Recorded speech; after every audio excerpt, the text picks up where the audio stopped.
Hey everybody, this is Rydo and we're back to another recording of Hearthstone. Today is Friday, October 4th. We're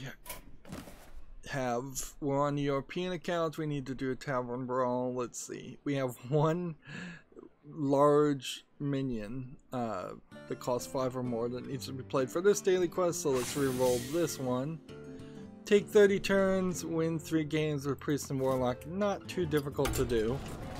What was this tavern brawl? Was it something simplistic like 6? Yeah, 6 cards. So playing as a Warlock would be really dumb with 6 cards. So let's see what we can do with the Priest on that. There might be 6 cards you could pick with a Warlock that wouldn't do damage to you and would make sense. Let's see.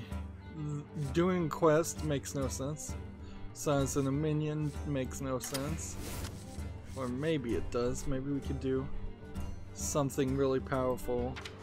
Silenced. Double. And then change attack. And then draw. And then give the draw. And return any spells you put on a minion. Well, what did I double? Not deal 2 damage, double health. That's what I meant to have. So is there a reason I specifically should have the silence, or am I just holding on to the silence because I think that would work well? Because if I take this instead, that's more in line with what we're trying to do here. Let's play this and see how this works. So I'm settling into just starting later and later. We are into the winter fall schedule, I suppose. Just probably not gonna wake up early and do those noon streams anymore. The light shall bring victory. I knew that was way too good to last. This is pretty much everything you need, so just start with these cards.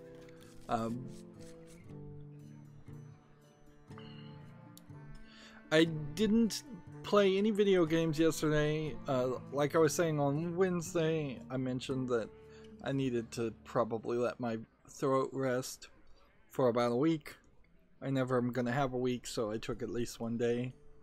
Spent the day doing Apache Guacamole configuration, so it actually uses my SQL, or actually Maria database, which is a copy replacement of MySQL user configuration. Basically all it means is that it gave it a lot more functions, and it allowed you, without going into a unencrypted text file, to define the users, the passwords. The passwords being unencrypted in the text file in particular is super simplistic and pathetically insecure. At least in the database you have some more steps you would have to do, unless there's some vulnerability that lets people get into the database. But security aside, it allows for dynamic updating and creation of users without having to shut down the entire website server and start over again.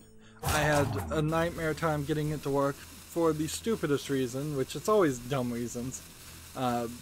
In this case, the configuration file had spaces after the value was inputted, so it would say like port number equals something, and you could have spaces before and then type in a number, but if there was a space after, it failed.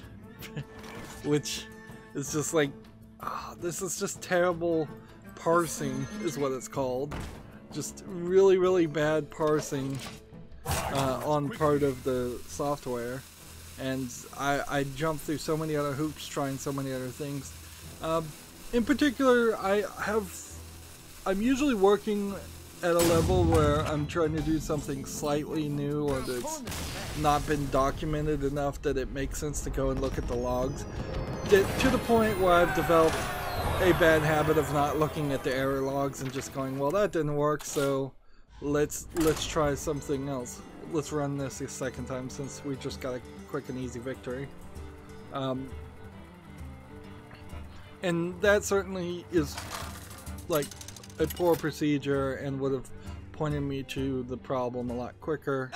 A lot of times I'm following instructions, so I'm just like, alright, why did this not work? Why is the instruction not working? Maybe I need to do something different. I installed like an older version of a bit of the software that needed to be installed to see if maybe that was the problem or what, and really it probably wasn't, but maybe it was. In the end, I got it working. Linux Mint Debian Edition is running on Debian version 8. We're up to Debian version 9 or 10. Take your pick.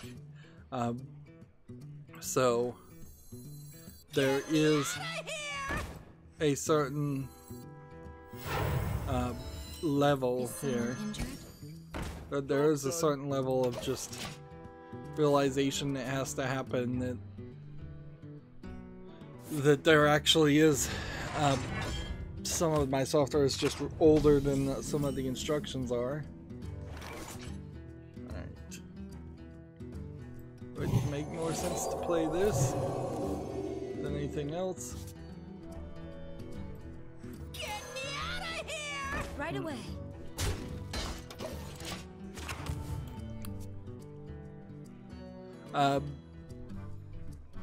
But yeah, that's pretty much all I did.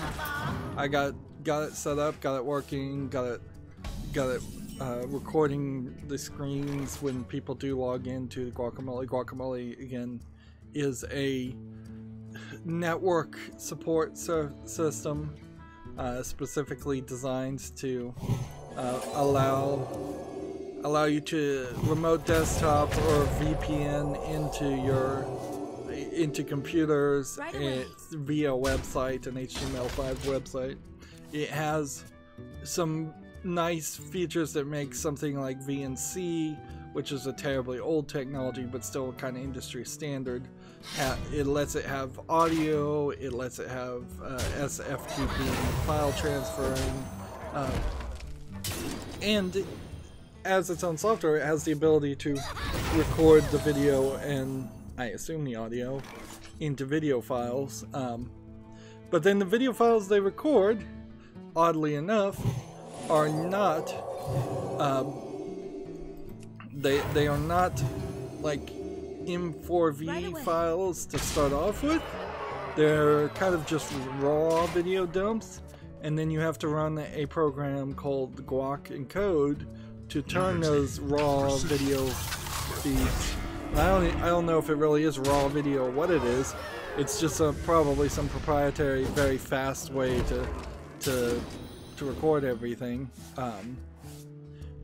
I would assume what it's doing is it's dumping every frame at an inconsistent frame rate, just as fast as it can. It's saying we know that there's. Is someone injured? Right away. It's probably saying that they know that they can't do 30 frames per second consistently or 60 frames per second consistently. So whenever it does draw a frame, it'll dump that, and then Guac Encode probably doubles frames down to a 30 frames per second rate. But it's annoying, certainly, to not have a finalized product. So there is this software that I'm testing out, and I'll see if it works eventually, called iNotify-Wait, which basically is looking at the inode system, which is kind of like the file system, and it's saying we know that that this system is going to have. I'm gonna lose almost certainly here, but whatever.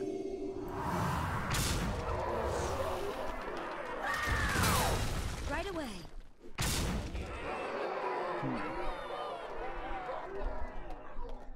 Right away. I could have bumped that up to 3.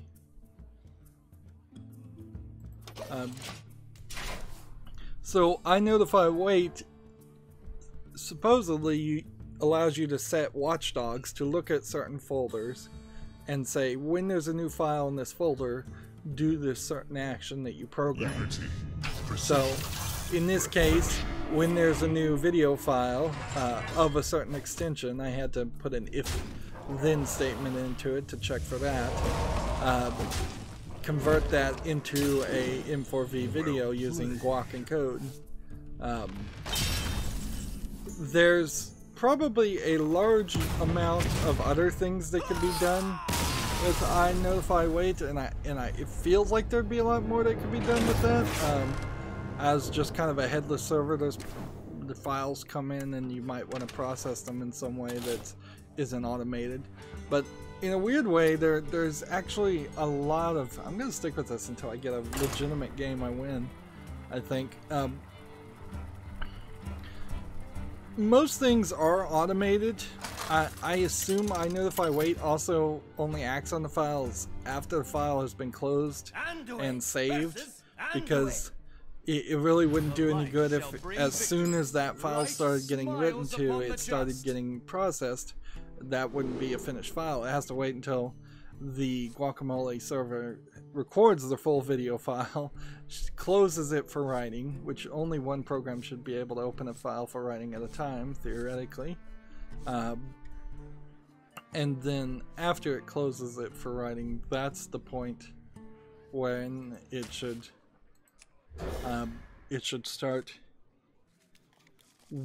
start running the process. But yeah, so many things, if you want them to do something when something's done, already do that. Or they already do the thing that is blatantly obvious, that it's hard actually in my head to think about what would be the one thing that I would need changed or done. Large backup functions, for instance, you probably don't need to be constantly done and could be scripted using the cron system instead, where you just say every day on midnight copy all the logs or run a snapshot backup or something like that, and I already have all of those kinds of things set up. Job's done.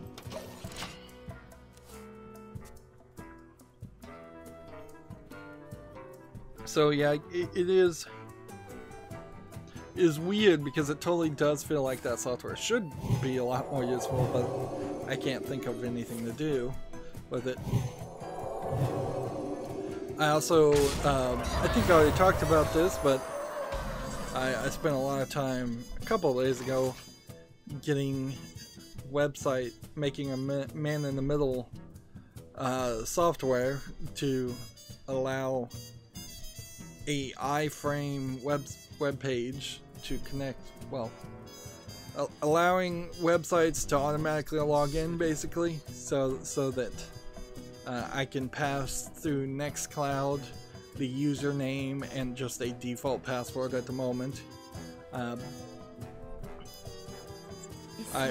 I can pass that through the URL, and then it will turn it into a post signal through an HTML post signal to then make it a way to log into a secondary website on the server. It's a lot complicated. It's really complicated to do something that should be super simple. The plugin for Nextcloud external sites is the thing that's lacking authentication, and as soon as I had finished making this software, I clearly didn't do enough to research to see if this had already been done, because I found that on the GitHub of external sites, somebody had already added authentication in a much more complicated way, but it hasn't been, the way I understand GitHub works, it hasn't been reviewed and added to the code, even though it probably should be.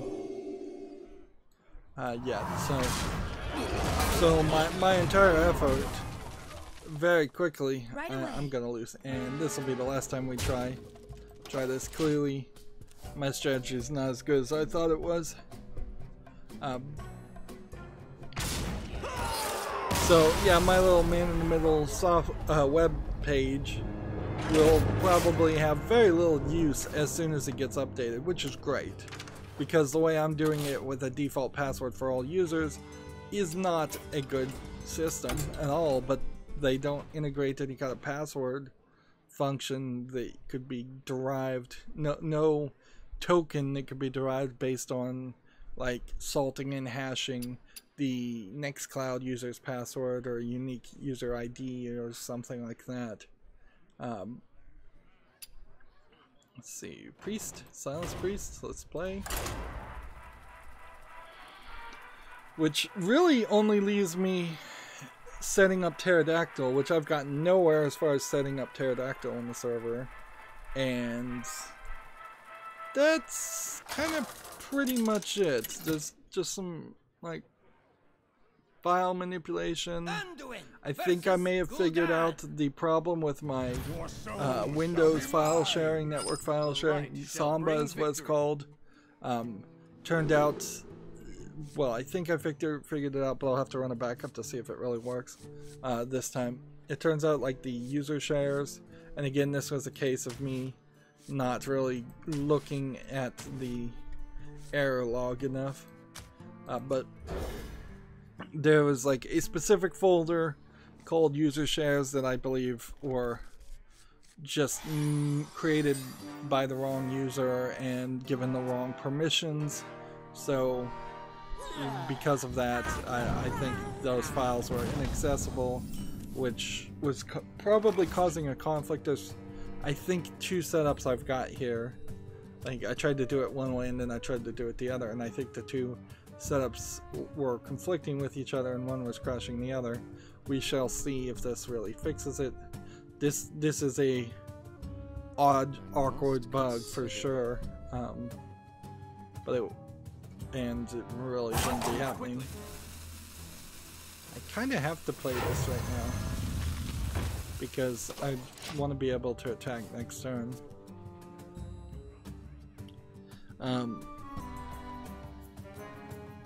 But yeah, setting up Pterodactyl, which would just be used to make a Minecraft server, which becomes less and less important as every month goes by, would be the last website server I'd want on there until I can think of something else. And something else is kind of this ever diminishing amount of ideas. Like, even the audio streaming service Apache barely has any real use, because you can much easier and better just have copy all the music to a hard drive these days.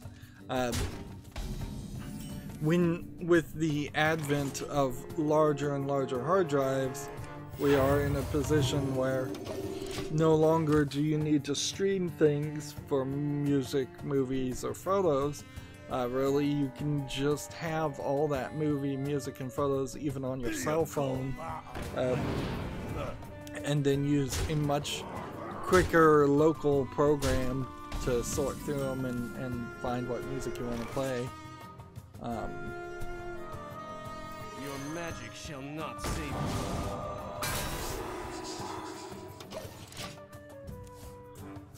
So yeah, it's starting to lose any real value, and frankly, if I had to rebuild everything for a third time on the server, I think there'd be a good thought about just skipping Apache completely. as Nextcloud in particular integrates better apps to handle different types of files, more things are being brought in-house to Nextcloud, which is exactly what I want. Like, that is totally the case.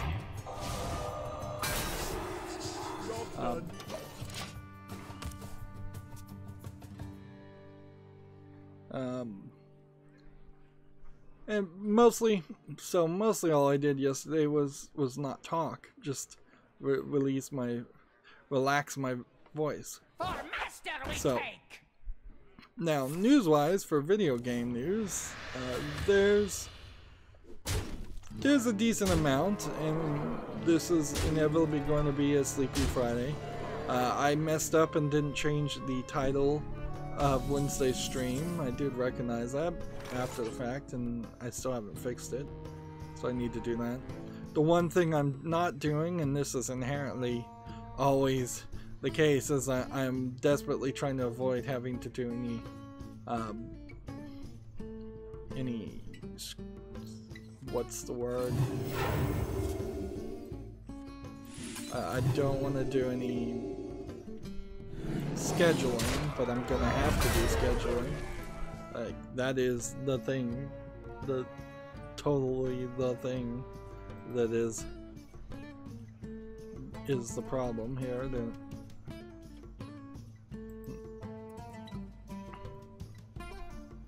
So yeah, this weekend, like, my computer right now is sitting on needing to install new video drivers and restart, so probably after the stream I'll exit out of the Lego game, which is still running, and reinstall those updates, and then I'll have to make a decision. Do I want to do Lego? Do I want to do scheduling? I want to do Lego. I know I want to, but do I need to do Lego, or do I need to do scripting? Let's please do Warlock. We do have a chance of actually winning here.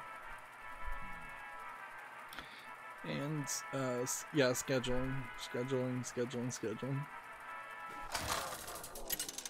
I had to put more things up through the old upload system, which means I'm just further and further behind before I can test the new software and see if that really would work for me. Or if I'm going down a quagmire where I'm going to have to potentially reprogram the software and figure out how to compile and build a Java app, because it is a Java app, which I've never done that before. Certainly, like, I understand Java code, but I never have gotten far enough in it to specifically actually compile anything. And by saying I understand Java code, it is important to say I understand the general concept of the game programming, of the programming language of Java and its class-based development. But I don't particularly have any real experience with it. Alright, let's see what this is. Draw this. And do this. So this is probably a spell triggered app, if I was to guess.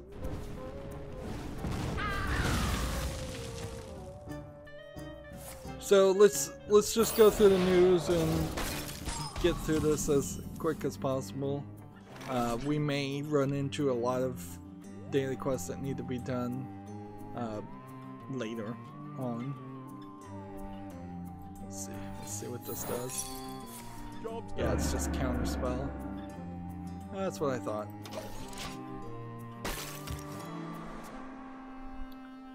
So we have a game on Steam, Neocab. This is a game that I feel like, in the same way that Atelier is right now not getting enough promotion, considering how it seems to be really beloved by the people that like it.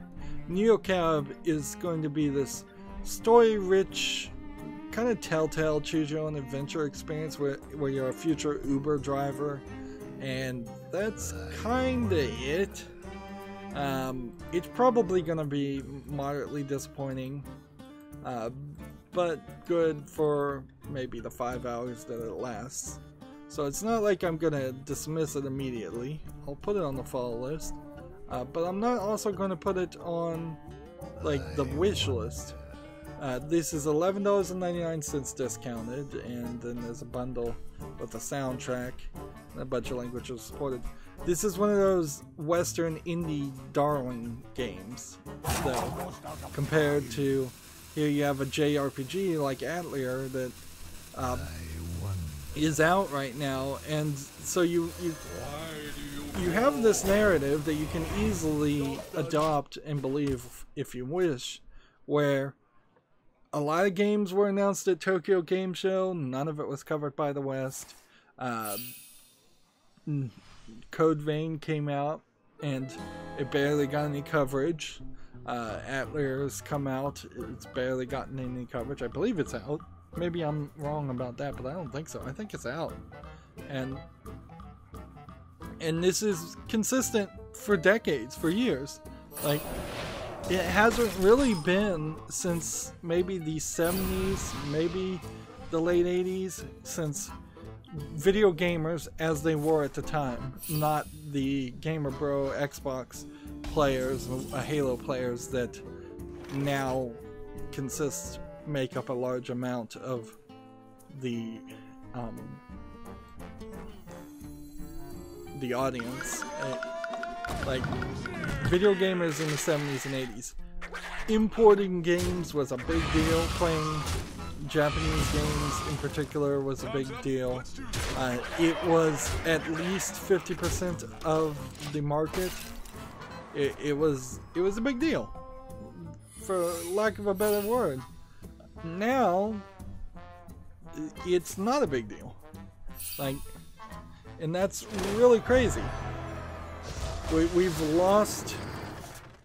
We've become weirdly insulated in different communities in the video game world, where somebody who's playing Call of Duty, for instance, really has no need or desire to be associated with or considered as one of the actual same group that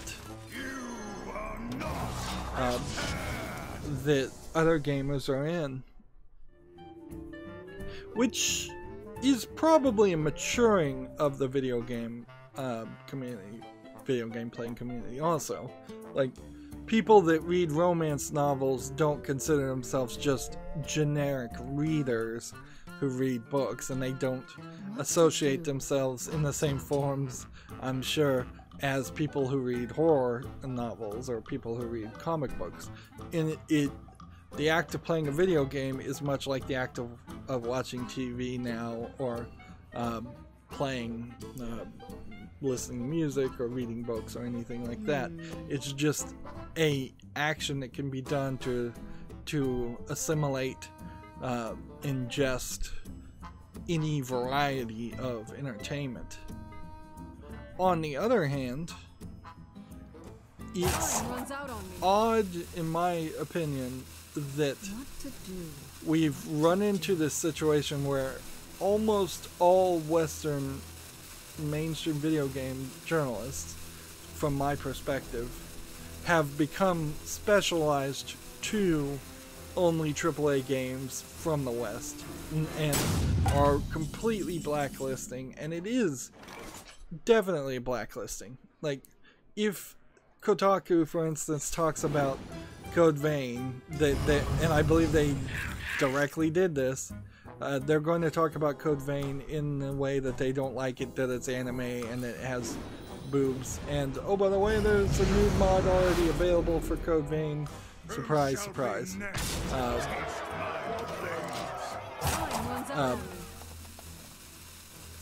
And frankly, that's not even the most unprofessional part of it.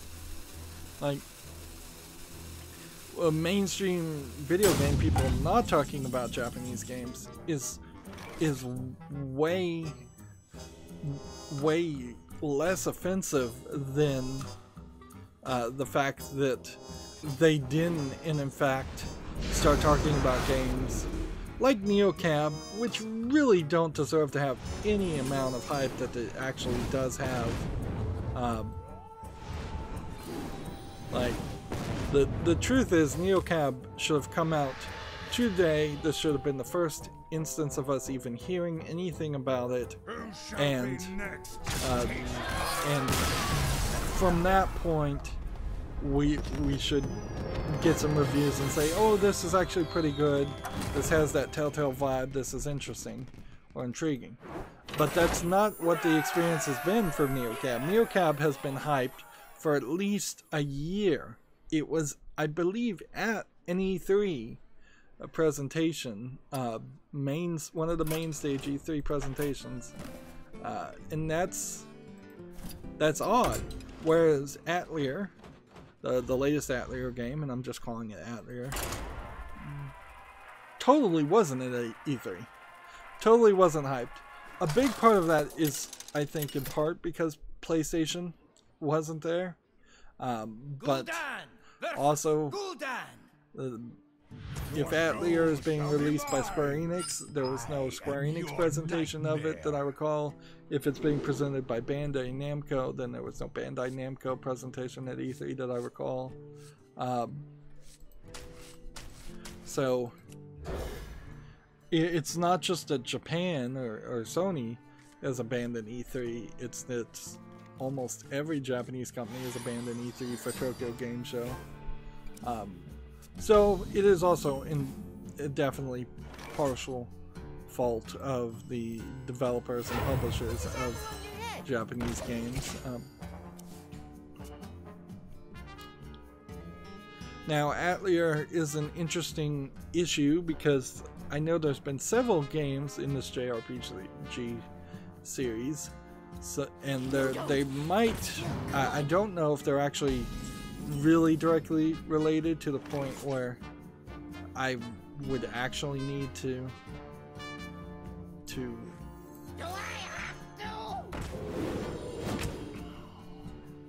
what am I trying to say?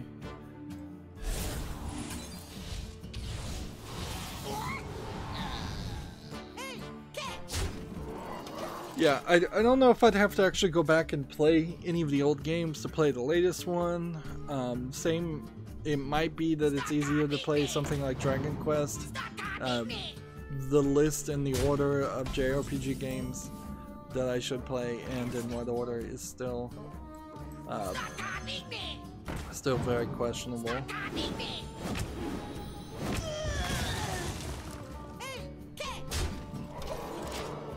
Let's move ahead though. We have a game here on Steam called Struggle, which looks like it's a VR game, which weirdly is showing a rather long videos just over and over again of stereoscopic VR. But from the best as I can tell, it also is just kind of a asset flip, like maybe player versus player. You get dropped in a asset flip area and you're fighting against someone else. There was a book that I was required to read, unfortunately, in school that was talking about how somebody took another person out into the desert and tried to murder them, and then they managed to survive through these dire circumstances, and then there was a court case afterwards in which the person tried to flip the story and say that it was the opposite, that the guy who was trying to survive was actually trying to murder the other guy. Struggle kind of reminds me of that. Regardless, Struggle is discounted to $11.99. It says it's English full audio, and it has 38 achievements with letters and numbers. And frankly, as far as the achievements go, that's not bad. 38 would be 10 plus 26 with another 2 characters. A through Z, and then 0 through 9, and then a couple other characters like a period or an exclamation point or something, I would imagine. So yeah, struggle's not really something that would be worth playing, but it is intriguing to say the least. I don't have any demons, so I can play one of these. This and this. And then Why me? hit that. And hit that. And then hit that. Next we have an article from Gamatsu for the PS4 and Switch. Void TRLM brackets semicolon / Void Terrarium teaser trailer. So this is some kind of roguelike RPG. I've not heard anything like it, and that just looks like some crazy leet speak / code. Void Terrarium, I guess that's how you pronounce it. And you have this creepy girl with some kind of horn glowing out of her eye. And then a creepy TV faced robot. So it looks like it's a top-down roguelike that'll be pretty zoomed out, so all this art is probably not very related. So many possibilities. I'm not gonna watch the trailer here because I think it'll just save me some time at the very least. Like, well, no, I personally need to be informed, so I have to watch the trailer. But I'm not gonna show the trailer because that will definitely get Content ID claimed.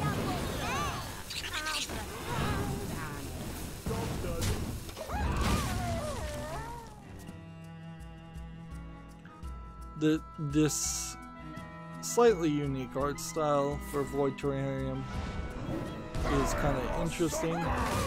I wonder if this character is supposed to be like the personification of a coral reef. That would explain the horns.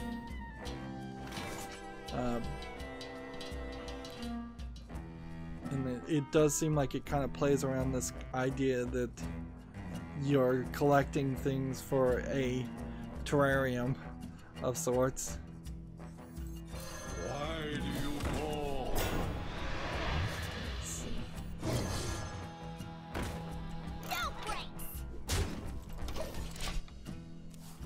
But yeah, another roguelike game. Could be good, could be bad. There's quite too many of those, frankly. Next we have a game on Steam here called Depiction Halloween, which looks like a low effort Picross clone. Honestly, even if you did like Picross, there's probably one really good version of this on Steam. I couldn't tell you what it was, and then 100 clones of it that are not that good. So this would be a case where if the Steam More Like This recommendation engine was actually good, I don't think Tabletop Simulator in this case is actually a good recommendation. If this was actually good, you'd quickly find a better version of this. Whereas this discounted to $3.47 and having 38 achievements does not look interesting visually, and just color palette wise, it's low effort and ugly.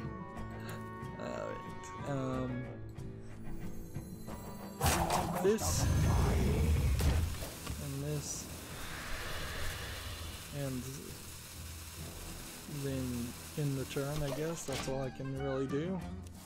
And I'll very possibly lose next turn.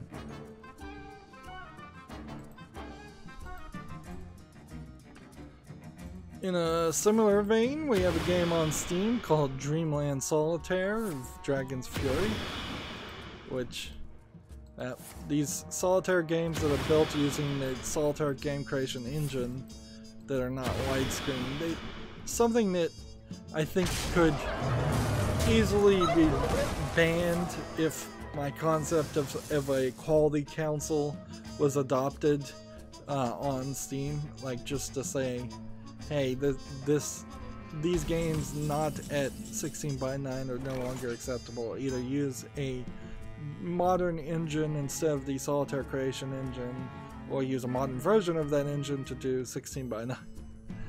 This is $5.59 discounted English, German, and Russian. Why you would spend $5 to do these low effort, simplistic solitaire games, I don't know. There are a few standouts. Like there are one, maybe two, maybe three of these types of games I would play, but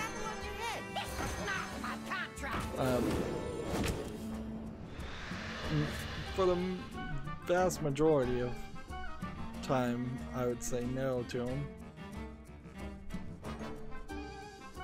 Let's see, he's playing odd boily. If I did this and this hit it twice, that wouldn't really do anything. So.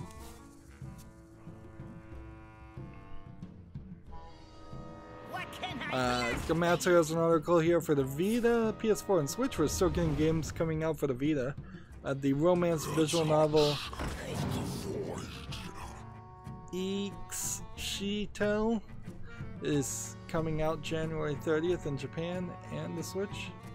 I don't know how Shitel or Shitel, or I don't know how you pronounce that per se. From the one screenshot, it looks like it's a visual novel, romance visual novel. That's pretty much all I can take from it. So yeah, those are still happening. Those are still things happening.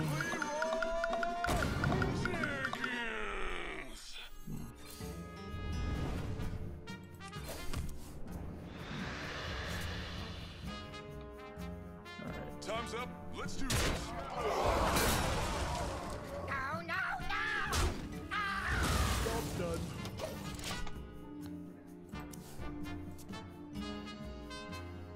This article kind of confused me for a second. For the PC, PS4, and Xbox One, Return of the Obra Dinn is coming out for the PS4, Xbox One, and Switch October 18th. So, what they're calling it an insurance adventure game. I think you better describe it as a mystery adventure game, but it does heavily rely on insurance as a gameplay story mechanic. But the thing is, because the first game in a potential Obra Dinn series, which I don't think you would, you'd have a hard time making a sequel, and you'd have a hard time using Obra Dinn as the main part of that. It would have to almost be the Return of series. But because it says Return of, I was thinking to myself, did Lucas Pope make a sequel to Obra Dinn and is releasing it to everything? Just in this kind of silent release? And the answer to that is no. No, he's just porting it to the PS4, Xbox One, and Switch, which I'm a little surprised they haven't done that. I really question the art style, which really does require a high-resolution screen. I question how well that's going to look on the Switch. The PS4 and Xbox One should have no problem depicting that art style, but the Switch, I wouldn't be surprised. I really wouldn't be surprised if it runs into trouble.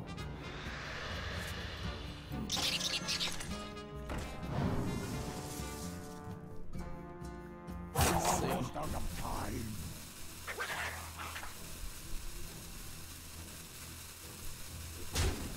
I don't think that there's anything I can really do here to save the day. I'm gonna lose. Unless he just doesn't want to let me lose, which seems like it's the case. He's playing, he's just kind of playing a weird strategy where he wants to either show off or play all his cards or something. Portal is too small. Yeah.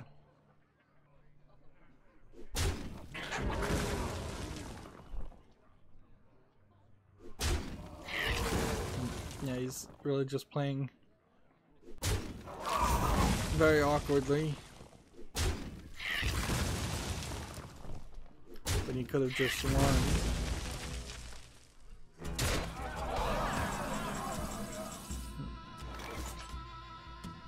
Alright, well.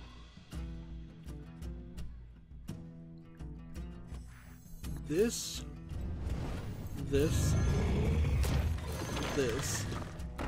I can't draw any more cards in the turn. Gamatsu has an article here for the PS4 and Xbox One. The Untitled Goose Game is coming to PS4 and Xbox One. There is hype for, it seems like, the 1 week it deserves with this game coming out. I don't think that too many people will be discussing it by the end of the year or even by the second week. And from what I hear, it's mostly because Untitled Goose Game is not really programmed well. It's janky and obtuse as far as what you're actually supposed to do to succeed, because you, let's just move over to casual. Like, I've seen like Video Game Donkey's short video. It shows it really obviously. It's like you're supposed to do something where you drag a rake into a lake, and he seems to have to take 20 attempts at it and gets caught, and then the rake gets reset to its original starting position over and over again. Probably because there is some kind of sequence or elements there that's supposed to make that a lot easier, but it doesn't seem like people are figuring out these sequences, so the game just comes off as poorly designed, with possibly some crazy moon logic behind it that people haven't even seen or figured out yet. TechRaptor has an article here. Assassin's Creed Odyssey October updates includes interesting stats and apparently a unicorn.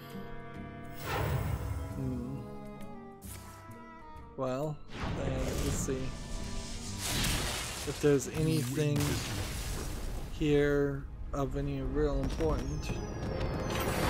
Apparently this is the last update. There's going to be legendaries. I'm just trying to skim here. Numbers just showing off how much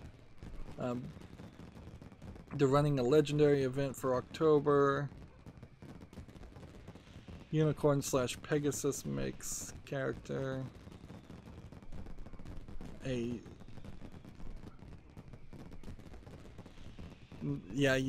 really just this mount. That's pretty much all you get in a legendary event.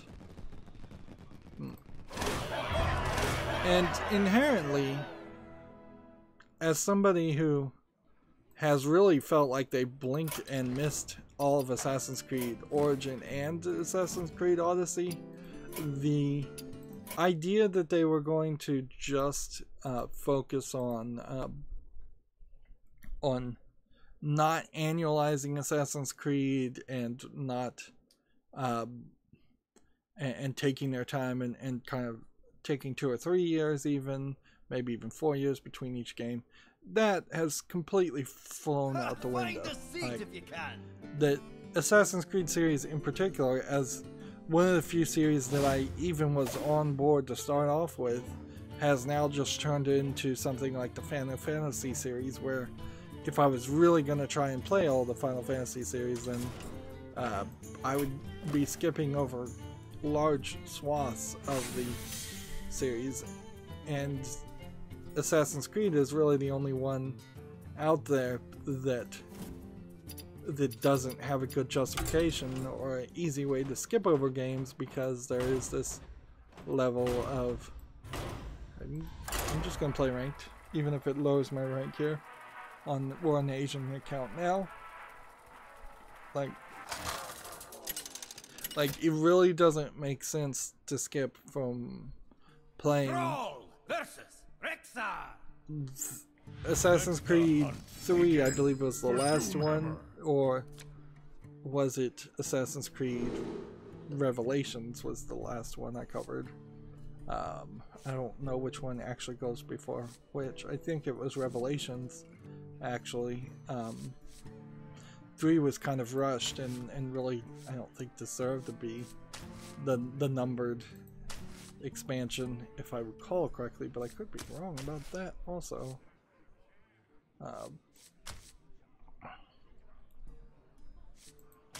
Need to just reroll all of this.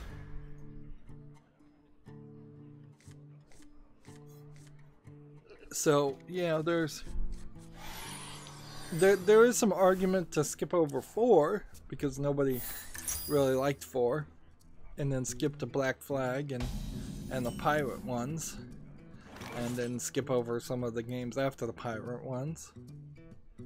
But I still kind of want to go through it in a serialized manner. With the exception of the Lego games, the Assassin's Creed is about the only long-running series I've actually committed to covering. The Tomb Raider game, like Tomb Raider 3, if somebody gifted me that would be nice, because then that would move me more forward towards covering the Tomb Raider reboot. All the old Tomb Raider games, though, I skipped over those, so that there's a factor in that where I don't know if I'd ever really commit to going back and playing the old Tomb Raider games. Kind of depends on how long or if at all they bother to make any more of the new Tomb Raider game, any more new Tomb Raider games of any series, frankly.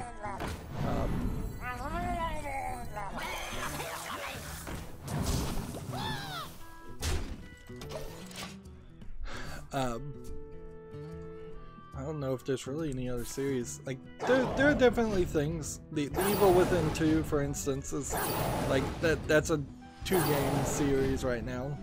It makes sense to play that. It makes probably some sense at some point to go back and play some of the older Witcher games and the older Fallout games. But I haven't even covered any of the Fallout games on my channel so far, so I can kind of put that off too. This is Steam PC gamer problems in a nutshell, though, is that, oh, I have over 1,000 games on my Steam account, and I don't know what order to play them all. Even though I would say at least 200 of those games are probably garbage games, and I would suspect at least 100 more of those I've already covered on my channel, and maybe 100 more of those that I would just never play. There we go. Moving on, we have a game on Steam here called Stay at Home, which looks to me like it is really just a cartoon. Like, I've been watching this, and it seems like maybe you're playing as a cat who is trying to catch a mouse, and that might be it. Like the only gameplay I really see here is catch the target, so this might just be a clicker game of sorts, just click on the plays. See, like, I've been watching this video and it's really not showing anything. Like, it frankly looks like a cartoon.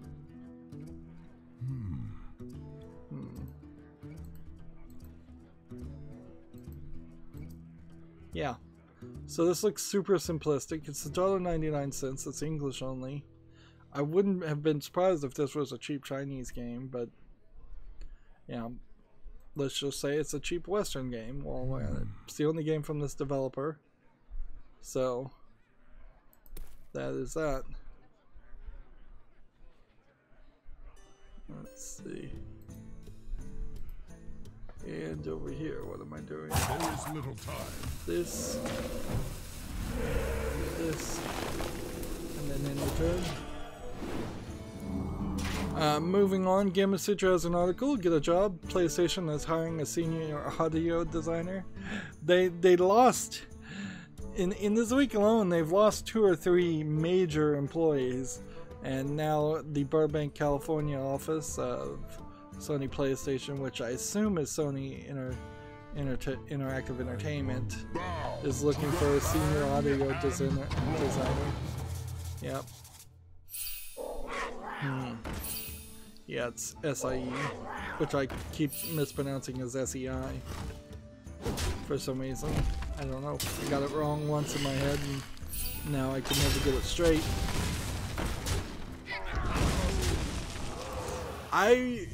This really wouldn't be the week to be getting a job at Sony, frankly. It does feel like Sony PlayStation is being abandoned pretty quickly, and I don't know if there's a good justification for that or not, but it seems like that's what's going on.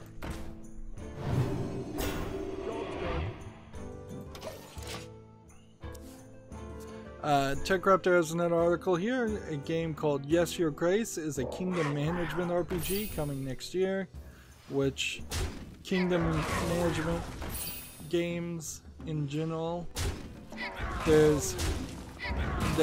not super different than a regular management game, frankly, because you're almost always assuming that you're taking the role of a king or a queen or somebody in charge. Like, one assumes that the person giving the orders in Ages of Empires isn't a peasant.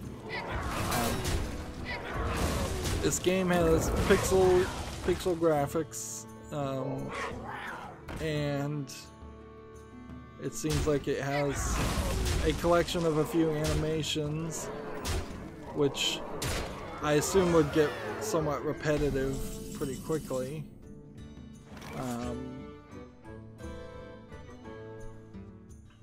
This doesn't directly seem to me like you're just sitting on the throne answering questions in text. It seems like there are several different locations. They've made an interesting decision to have a king with 4 daughters of varying ages, or a wife and 3 daughters. I guess it's wife and 3 daughters.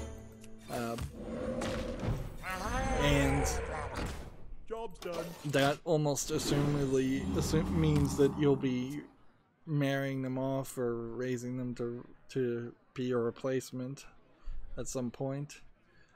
Princess Maker is a similar concept as far as raising a princess to run the kingdom, assumedly at the end, done a very different way. That is more of a parenting sim, where this seems like this is more of a walk around. Yeah, let's just keep playing around. We need those ranked victories, even if we do fall down in the ladder. But yeah, I'm not really seeing too much in Yes Your Grace that would change things. And it's a little odd, I would say, that we've never seen like a full 3D hyper-realistic game where you play as a king. Probably because it's not that interesting. It would be my guess. Like, when you really boil down to it, if you had started Skyrim as the King of the Nords, and you were sitting on the throne making a bunch of political decisions and never really allowed to just go investigate the tombs or go fight in any battles, really, that kind of goes to show, like, the flaw in a nutshell. Like, if you are going to have a character as this king, they need to be a secret king, or they need to be a prince who's run away, or a king who's run away from his royal duties.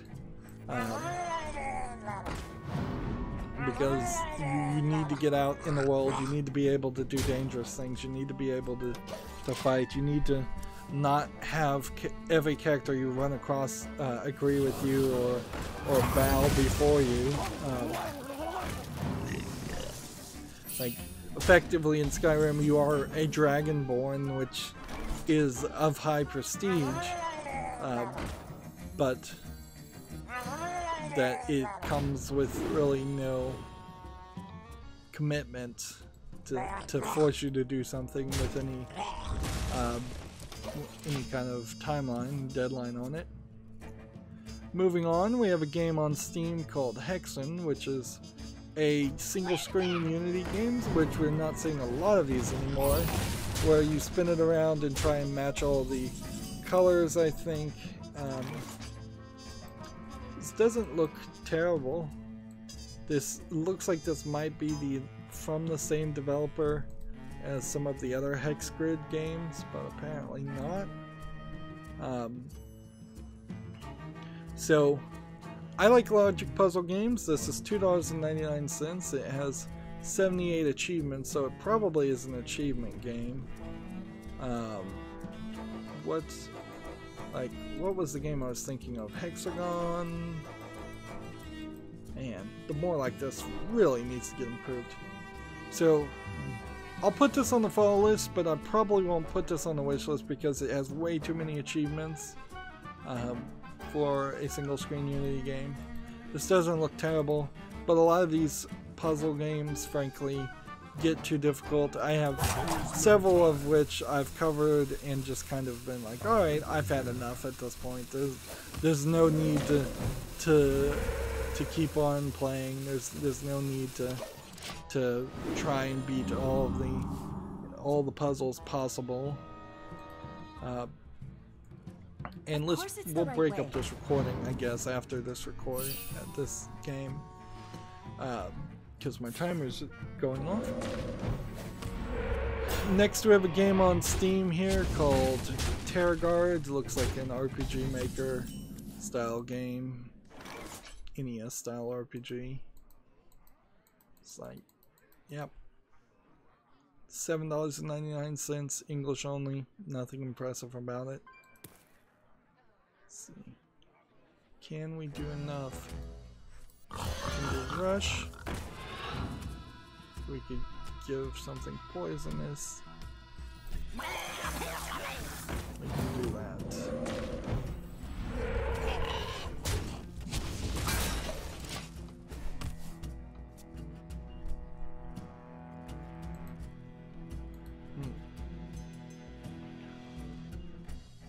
Gamma Sutra has an article here. Discord makes layoff due to, quote, active shift in talent needs. So, basically Discord has laid off people. This comes a few weeks after Discord announced it would be cutting free games from its Nitro Premium subscription plan because users simply weren't playing them. So yeah, Discord is desperately trying to find a way to monetize itself when, in all realisticness, Discord only had a chance of being a successful piece of software if, and only if, it had stayed as a kind of open source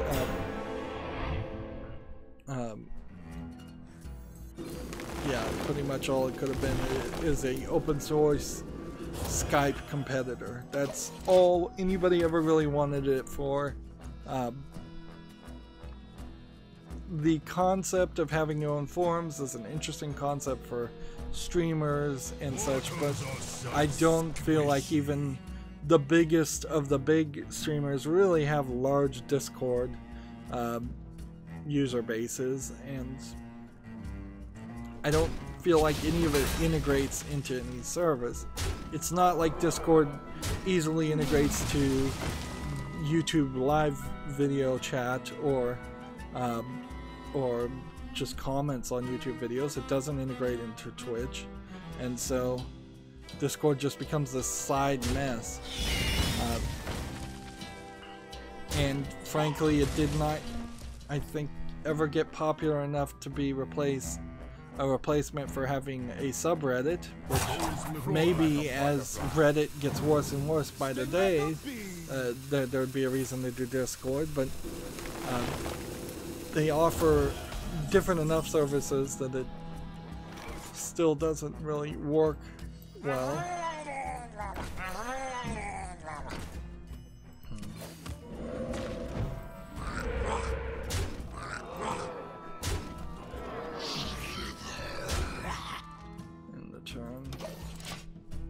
And hopefully that will be enough.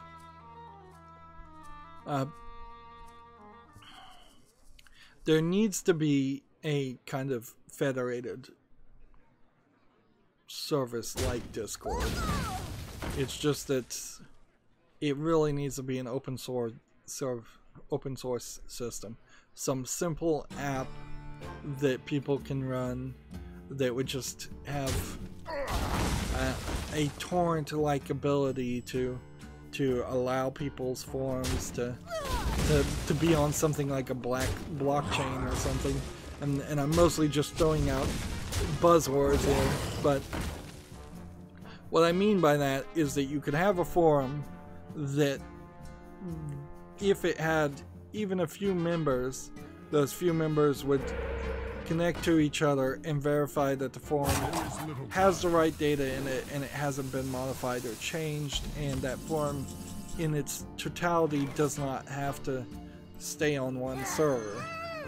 This is probably a bad idea, but and frankly you probably would do better with just a WordPress blog or a something like that, but yeah, there's a lot of technology you could do that's cool with something like a Discord software, but none of it's going to make you any money, and there really is no way to make money there. It's a little surprising Discord didn't just throw ads into all the forums. That would be their better move instead of trying to sell games. I wonder if perhaps in its development it swore it would never put ads in the forums. And ads in the forum would certainly be annoying, but that's pretty much what Reddit is in a nutshell. Is a lot of those posts are straight up just shills advertising things. And some of the responses I see on some conversations on Reddit are just insane responses. Insane echo chamber responses. Alright, for the next recording we need to play Druid class cards and 2 more Murlocs. We need to get everything done because today is Friday. That's going to be it for this recording. As always, I ask you to like, share, subscribe, comment, and watch every second of my videos. If you want a friend or follow me on any social media sites, there's a whole bunch of links down below in the description box. And if you want to support me even further, there's a link to Patreon, or you can friend me on Steam and gift me a game off my wishlist. Thank you for watching. Have a good evening.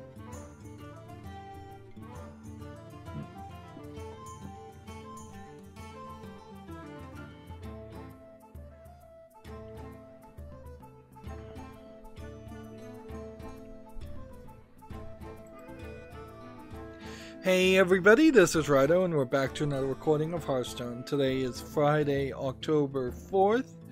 We are on the Asian account. We need to play 2 Murloc cards and then 30 Druid cards, and then we are done with the Asian account. And then I just need to do the main account. I'm losing pretty badly on the playing the Murloc Shaman, so I'm going to play casual here and then we'll go back to playing ranked on the other cards that I need to play. Meanwhile, we're just kind of going through games, which we have a decent amount of games that came out between Wednesday and today, and that's pretty much it. Not a lot of news happened in this late part of the week. That's not a big surprise. And some decent amount of games came out, but not anything huge. Let's see, let's start with that. So we have a game on Steam here called Kingdom of Rhea. I assume that's how you pronounce that, R-H-E-A. This looks interesting, but the problem with something like this is it could really be an asset flip action and fantasy adventure game, and it really would just come down to, do they have like a really polished demo part that they're showing off. This is pretty dark in this video, whereas then the next section over here is way brighter. So we're seeing dungeons here, we're seeing military, we're seeing darkness, we're seeing light. It really is dark screenshot syndrome. The actual fight seems to be magic based from a distance, so they don't have great animations here. This game is free with single player only, so how in the world? The actual version is a beta demo one if you find any bugs. So yeah, this isn't an actual game. This is a problem that is growing worse and worse on Steam. People putting demos up for free and not labeling them as demos. It requires a third-party EULA, and you know, there's no reason to put this on the falling list. If they come out with a final version, they're gonna either fail because they didn't properly label their original game as a demo, and thus they don't get that pop as a new game when it actually comes out in the finalized perspective. This is not tagged early access, which feels like there should be a way to flag these kinds of games. Let's see. We have, how would you flag a game? Like, I'm logged in, so that shouldn't be a problem. There you go, flag. Click on the flag. Your options are legal violation, fraud, adult content, harmful, child exploitation, broken, and defamatory. So there's, you could, I guess, flag it under fraud, but I imagine it would just get ignored.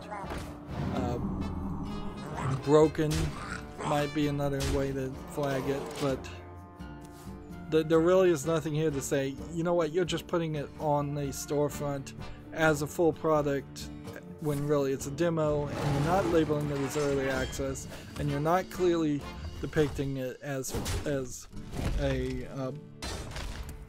a demo. You're hoping, clearly when they do this, they're hoping that people will review the game well, so that they can change the price later from being free to something else. That would be almost certainly my guess as far as why they're doing it that way. So yeah, games like that going forward, they don't deserve follows. They're not even using their systems available to them properly. It would be like, well, here's going to be a bad comparison, because I always make bad comparisons. In my mind, it would be the equivalent of rewarding someone who had just driven in the middle of 2 lanes on the highway.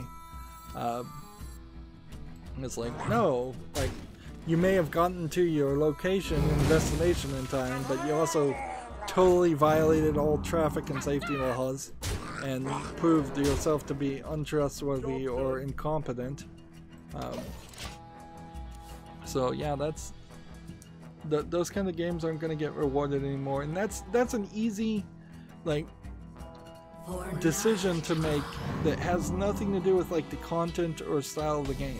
I can easily in the next Steam wishlist, Steam follow list cleanup just go, oh yeah, there's something shady about the way this particular release went down, so because they did something shady, I'm not going to reward them.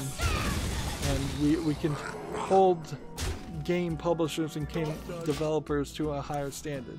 We kind of hold AAA publishers to that higher standard. Like, the reason why I'm not playing Borderlands 3 and probably never will is because I'm holding 2K and Gearbox to a higher standard that they're not meeting. So if I can't do the same to small indie developers, then really it would be an unfair system. Can I get 5 here? I think I can. Because if I do this, this, and then this,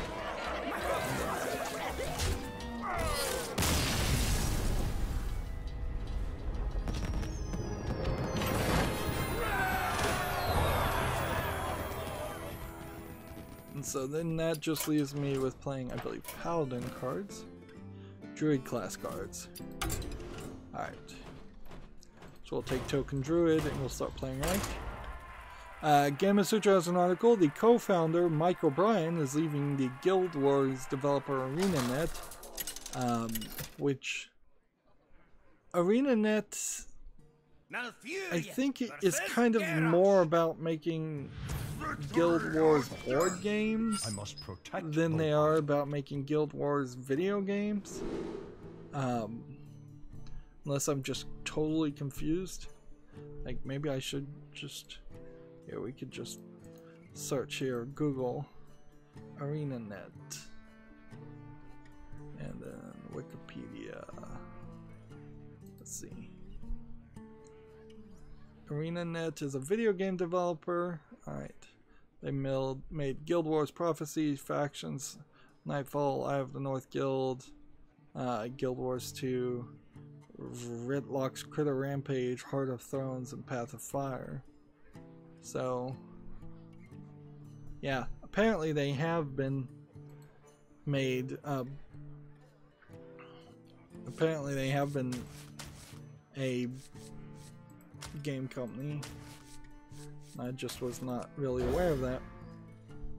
Apparently, under the Wikipedia's controversies, on July 5th, 2018, Mike O'Brien announced 2 game developers, Jessica Price and Peter Fries, had been fired. Oh yes, that's Guild Wars.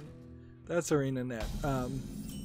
This was the one where Jessica Price, and mostly Jessica Price, and Peter Fries, for defending what Jessica Price said, came out and attacked the very, up until that point, loyal fan base of Guild Wars players, and she went into an insane, crazy screed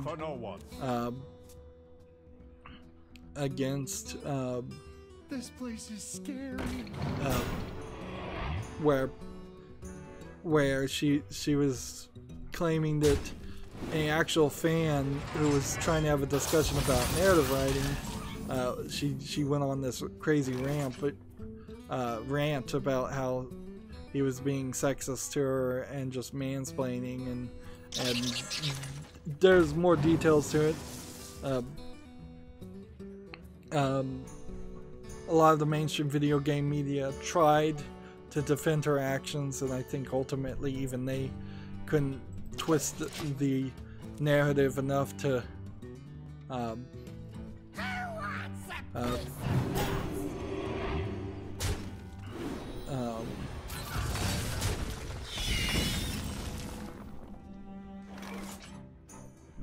like I don't think anybody could buy the story the way it was depicted.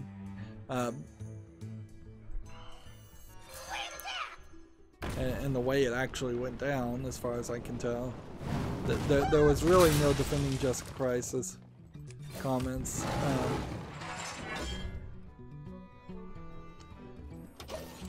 And I believe in the controversy also, and I guess this is still relevant, that there was more reveals. I think that Jessica Price and Peter Fries had been these super crazy SJWs and caused a lot more problems. I don't think even going off the handle and attacking a single fan would have been enough to get her fired so quickly if it weren't for the fact that this was really just the straw that broke the camel's back.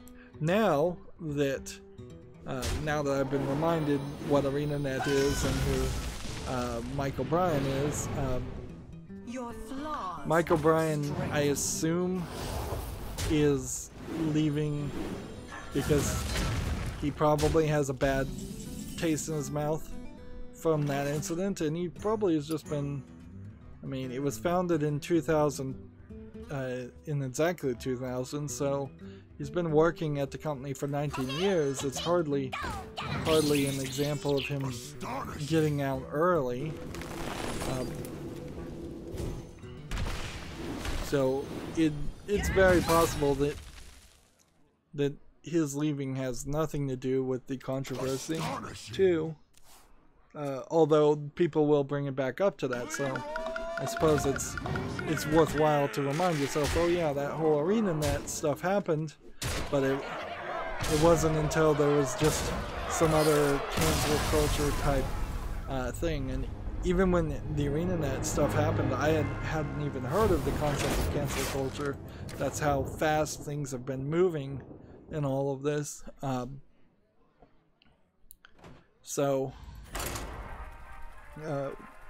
But clearly in retrospect, that's exactly what Jessica Price was trying to do, is cancel this fan for daring to question her narrative writing or ask her a question in general. The reaction she gave is usually, and I'll just generalize here, usually the kind of reaction I'd expect from somebody who is not confident in their own ability, like somebody who has imposter syndrome, somebody who is an imposter, and actually isn't qualified to be doing the work that they are working. You don't abruptly attack people after a single question normally, because it makes you seem incredibly weak. Like, if somebody asks you a question, the easiest response is just to give no response, or simply give a short, trite response. You only would need to come out and attack somebody when they've got you dead to rights. Like, so in general, if somebody is attacking you in any kind of mental exercise, it probably means that you're winning. And I don't mean like a troll thing, first person to get mad loses type thing, which, like, that's not what I'm talking about. I'm just pointing out that if somebody's getting emotional and writing I believe it was like a paragraph response to what was probably 4 sentences of a question or response to an original post, that is a major disproportional response to something you could just ignore. In comparison, if somebody posts something on any of my YouTube videos, which thanks for doing that, even if it is something negative, I usually just say thanks. Like, somebody just posted a video on one of the games that's airing out, a paragraph explaining the background of the story, and I'm like, thanks for the info. Unfortunately, the problem with that is, since I pre-record these videos so long ago, it's not like I'm even in the same mindset or remember what I said or did when playing those old games. And he wasn't really contradicting anything. He was giving me more information, which was great. It's like, yes, it would be wonderful to be 100% fully educated on every game before I start playing it. It's just not realistic, and just not really a realistic experience for most gamers either. It would be a very weird world if every video game made you sit through a 2-hour cutscene telling you how the game was made and where its provenance came from. Prominence came from? I don't know. What is that word? Yeah. We're telling you where it got developed from and such. Nuts to you.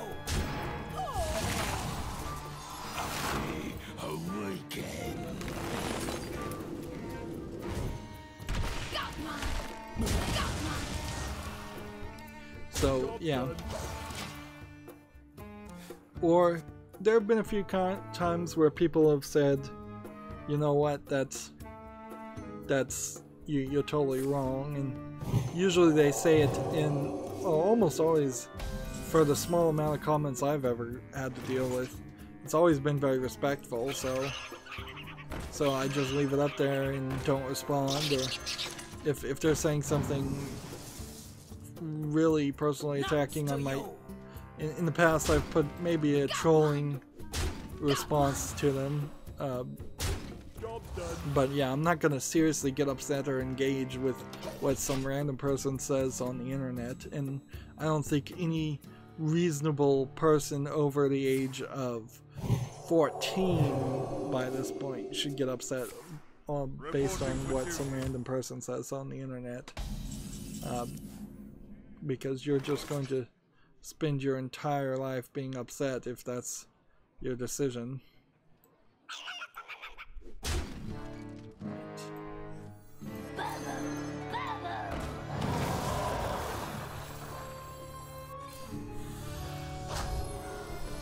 Buff these guys up.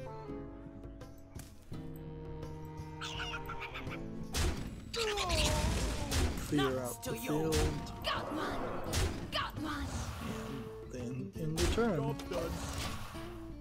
Next we have a game on Steam, Rebel Inc. Escalation, which this is from Endemic Creations, who made Plague Inc. Evolution. It's, from what I understand, kind of the same game as Plague Inc., except for it's more localized and it's more about playing as rebels, I think, or playing as a government idea. A lot of these cutscenes that are being shown I don't think are really in the game. This does look different enough that it might be interesting. There is kind of this problem. It's early access, so I'm just going to put it on the fall list. Though, there is this problem though of Plague Inc. just constantly got more and more content. So there's definitely stuff on my Plague Inc. Account that I still haven't done, and I've not really had any desire to come back and do. And I enjoyed my time with Plague Inc., but there is this point where a lot of games just, they go too far with things. It just takes them too long to get things done. Like that. That's a great example of me taking too long. Yeah. And at a certain point, I've just had my 5 to 10 year supply of some games. Eventually, I'll forget all games, and then maybe if there's enough years left in my life, I'll go back and play them. But yeah, certainly there's a factor here. I wouldn't really want to go back and play even some of my favorite games like Portal right now, because I've played Portal 1 and Portal 2 multiple times in the past 5 years or so. So I've had my fill.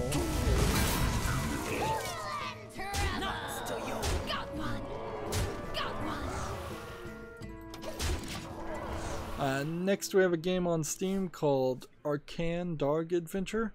This is another one of these weird games that has like a directional vector line in it. I don't know why people are making games like this. I can only assume that it's some pre-made asset thing that makes sense. It doesn't even really make sense if you were playing this on a mobile phone game that you would have a like thing. It's just like a directional vector line for kind of no reason. Doesn't seem like it interacts with anything or does anything. This game otherwise looks like a 2D platformer version of Breakout. It's $8.49 and it's English and Russian, and I just have to assume this is a low effort Russian troll game. That's all I can really take from it. Let's see. This. And then. Time waits for no one. That.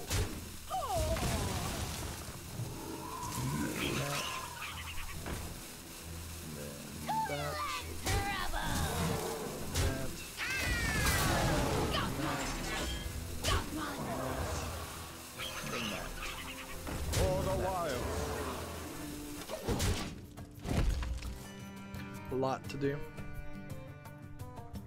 So I don't know how to really classify this news, but Gamasutra has this article. Randy Pitchford personally and the Xbox Gear Counselor have agreed to settle their legal dispute. It seems like all the old drama is coming back. Maybe perhaps it takes just this long exactly to get a court date and be forced into arbitration and then solve it. So Wade Callender, who was the Xbox legal counselor, is currently, as I understand it, working for the National Rifle Association. I don't know a lot about what's going on in the NRA, but from what I hear, there's a lot of people that have left the NRA and joined a separate gun lobbyist organization, and that they are particularly a lot of people in the NRA are not happy with the main guy in charge of the NRA. Does that have anything to do with Wade Callender? No, but there is allegations of impropriety inside the NRA, and so it's weird to bring on a lawyer who is alleged to be basically laundering money by Randy Pitchford, who is frankly not a reliable narrator at all. Meanwhile, there was mudslinging on both parts, and the sad truth of these stories are most of these end in a NDA slash non-disclosure agreement slash non-disparagement agreement, which I don't know what you call a non-disparagement agreement, because that would be an NDA also. Gearbox filed a lawsuit in 2018 for fraud, breach of fiduciary duty. Callender filed his own lawsuit accusing Pitchford of violating multiple contracts and striking a secret deal to receive $12 million bonuses that the Callender team argued would have gone originally to Gearbox staff, which that seems to be true. Let's see. According to his statement that the Hollywood Reporter, and it's interesting the Hollywood Reporter has got this, both parties have agreed to settle, though little on the terms of the actual settlement were mentioned of the dismissal.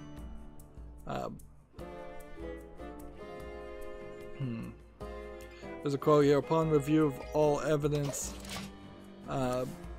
who's saying this? Upon review of all evidence in the case, it was the opinion of the council that the evidence exonerated Randy Pitchford from the allegations against him. All misunderstandings between the parties have been corrected, and apologies were exchanged. Reads the statement published by the Hollywood Reporter. Because the parties are mutually bound by confidentiality, no additional statements are forthcoming. What's interesting here is the way this is phrased in this quote. Is it seems like Randy Pitchford's team got more out of this than Wade Callender, because there's no statement here that says all the evidence exonerated Wade Callender. So that seems oddly strange, and this might just be a settlement of Wade Callender's countersuit against Randy Pitchford, and not a settlement of Randy Pitchford's lawsuit against Wade Callender. So there may still be some weirdness here. What's really weird though is that this, either by design or just incompetence, they failed to get this agreement out in time for Borderlands 3 to be out and to kind of wrap up the story. So it's kind of odd now that the game is out that this announcement would, and this story would suck up the oxygen in the air for Borderlands 3, because this certainly is not good press for Borderlands 3, and it would have been great if this never happened. It would have been great if this was settled before Borderlands 3 had come out.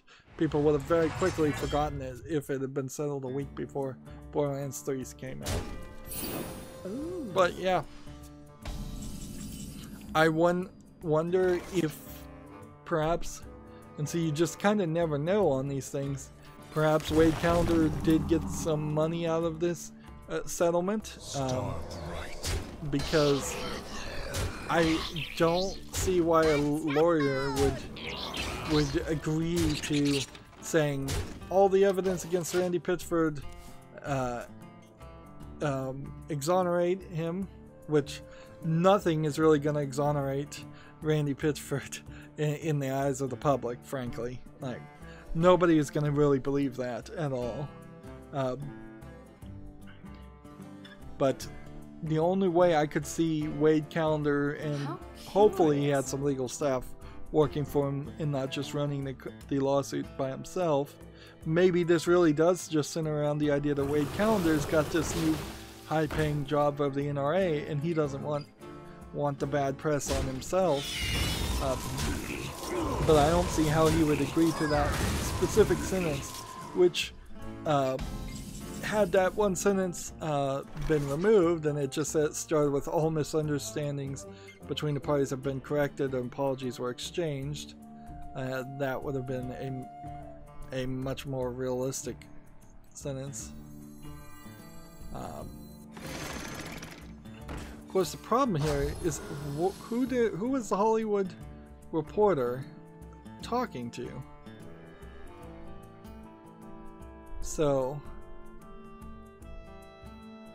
I have to now click on the link to the Hollywood Reporter article, and I really question if what is going on here is that the Hollywood Reporter perhaps has some vested interest in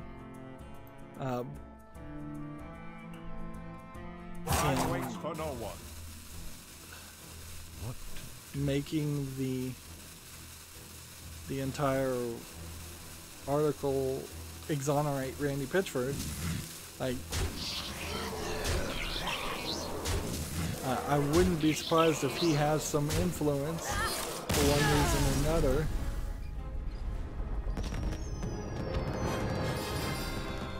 Let's see. Apparently they're getting this directly from a filing in the Dallas County, Texas District Court on Thursday.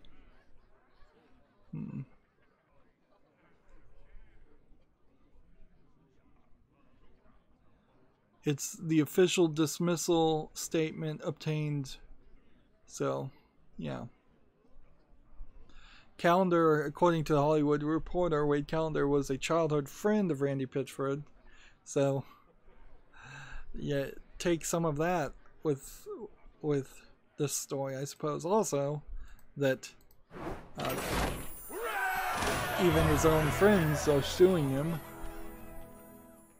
And frankly, I would not be surprised if we heard 6 months from now, a year from now, if Penn and Teller, who are friends with Randy Pitchford, at least Penn's friends with Randy Pitchford, I wouldn't be surprised if they start suing him too for lack of payment or some other shenanigans.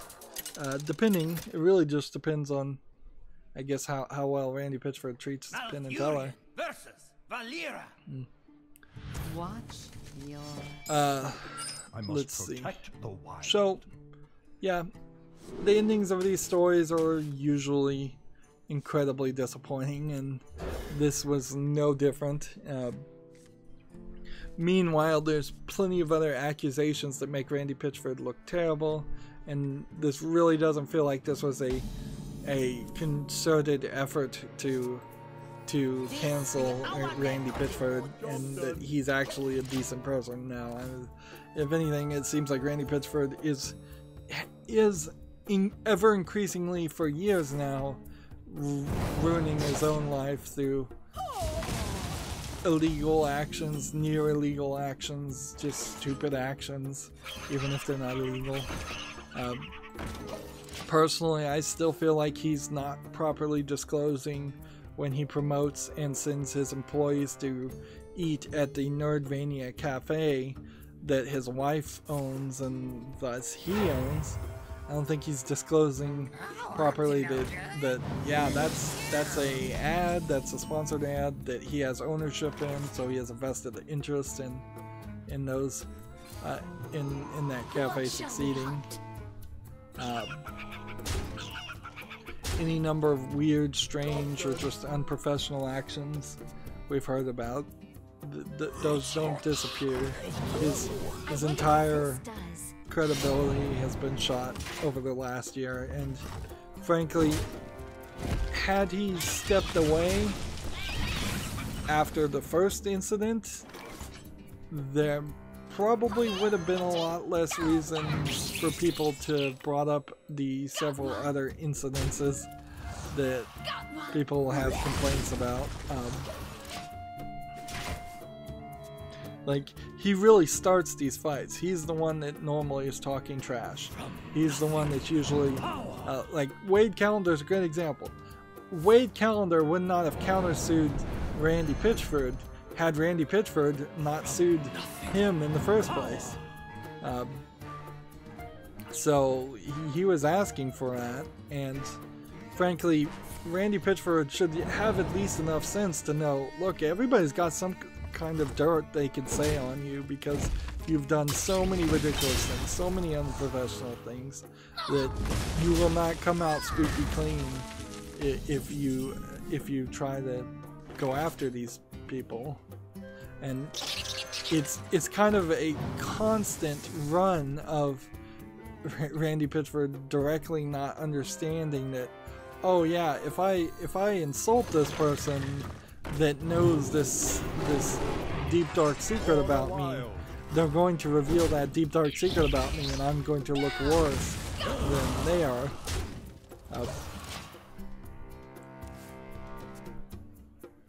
So yeah, as a CEO, he has like no leverage over anybody because everybody has leverage on him, which is a terrible position to be in as a CEO. As I'm fantasizing about potentially starting a bar, like if I had an employee who knew some deep dark secret about me, guess what? That employee would be kindly asked to leave the job very quickly in a gentle way. I would not want them around potentially spreading rumors or even speaking truths. So yeah, I would definitely want it to always be, if I'm the owner of any business, I'm the person in charge. I'm the one that has the leverage, and if anybody knows anybody's deep dark secrets, it should be the person in charge, not the employees. Whereas in Randy Pitchford's case, it seems like everybody knows his deep secrets and nobody has anything else to hide.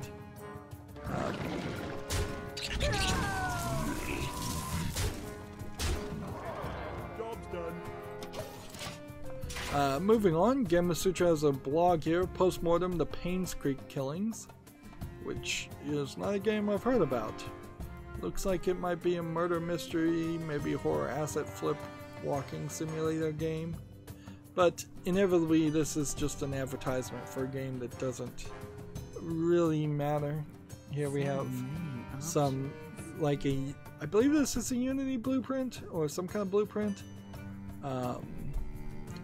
Which some of the programming in Unity and Unreal in their blueprints, I think, are somewhat helpful for middle tier qualified programmers, but not super helpful for low-end programmers.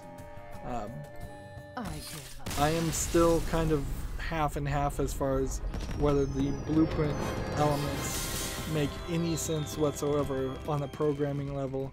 They start to make a lot more sense on the graphics and the animation level, like procedurally generating movements and actions of the characters,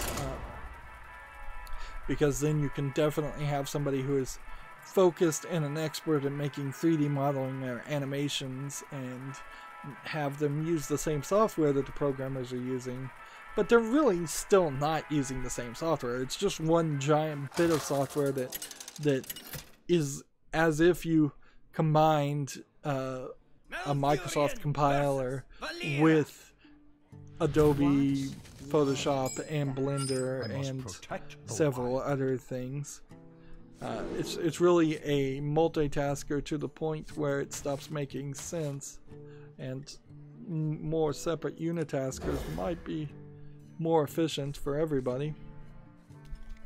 But eventually, I suppose Unity and Unreal, as development platforms, will get so streamlined that it will make more sense. Maybe they already are. Next we have a game on Steam here called Austerlitz, which I don't know if this is supposed to be a misspelling of Austerlitz, or if this is just some other Middle European world. Whatever it is, it looks like it's a old DOS game they're calling a classic, but to me it doesn't look fun or interesting. It's from Mirrorsoft, who have this habit of bringing old, unrecognizable DOS games. $3.24 English only. Let's see, as a publisher. It's like there's a whole collection here of games from Mirrorsoft as a publisher, and none of them have any reviews because they really just don't have any relevancy by modern standards. I'm not sure that they had relevancy even in the beginning. And I'm getting all these wins, and I guess I'll take a win streak if I can get a win streak. But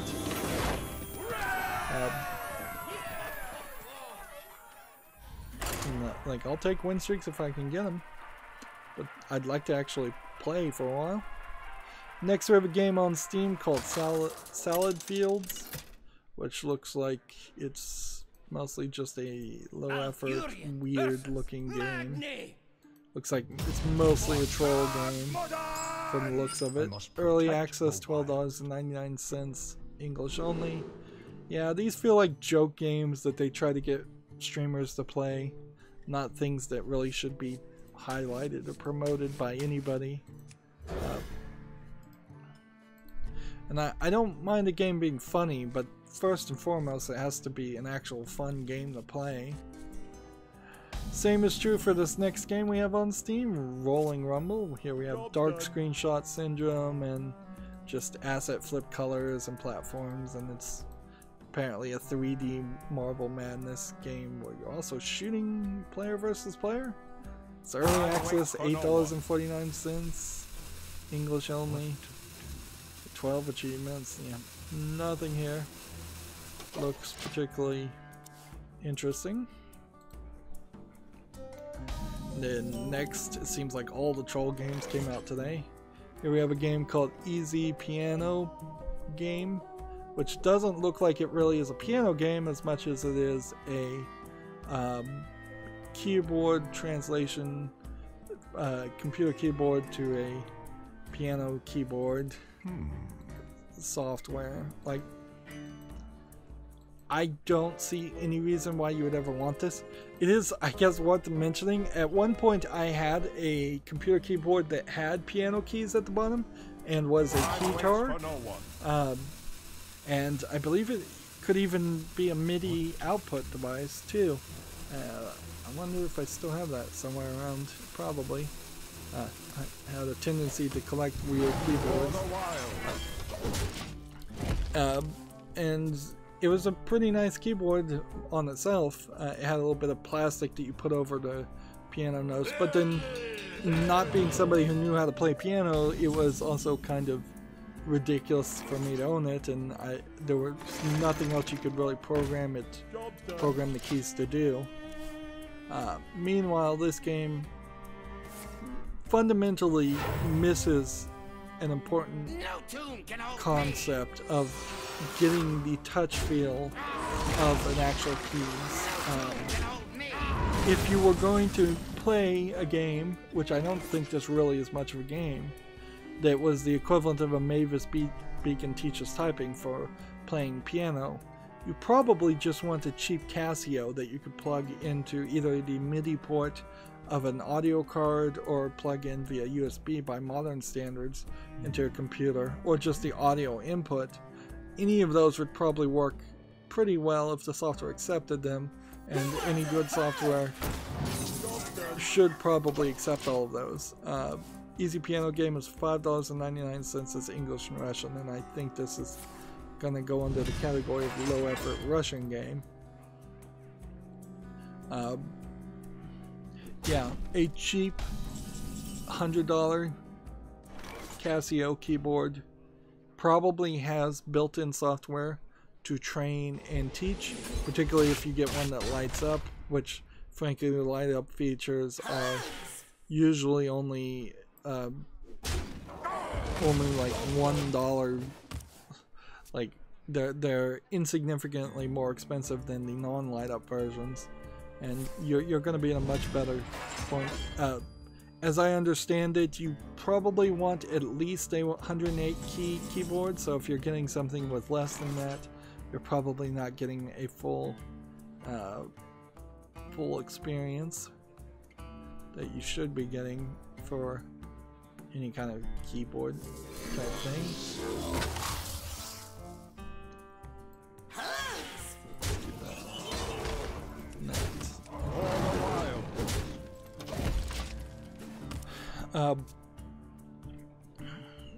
I would say also getting any kind of cheap electric keyboard, try to get it to be pretty small and somewhat durable. Almost certainly any keyboard sitting on the stand that would be included in it is probably too expensive, would get knocked over, so you probably don't ever want to even use the stand. Find a nice sturdy table, but there's a decent chance that, particularly this would be the assumption, kids are going to be learning to play keyboards. You're going to have this desire to make sure it doesn't fall over and immediately break.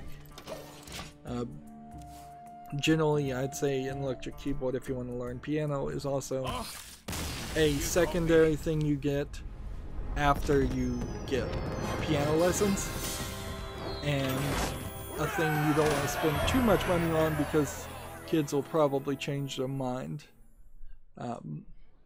That's kind of the beauty of Rock Band's guitars and Rock Band, is that any kid that wanted to think about being a guitar player could get, particularly in their heyday, the entire guitar sets very cheaply, and try it out before spending $1,000 on a real guitar set.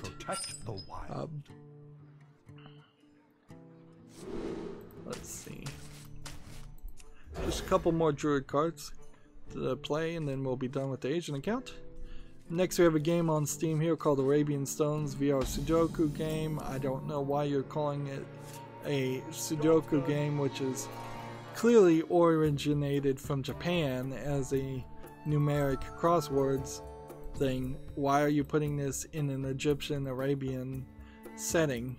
And then why are you putting this in VR, where that's going to just make it a nightmare to play?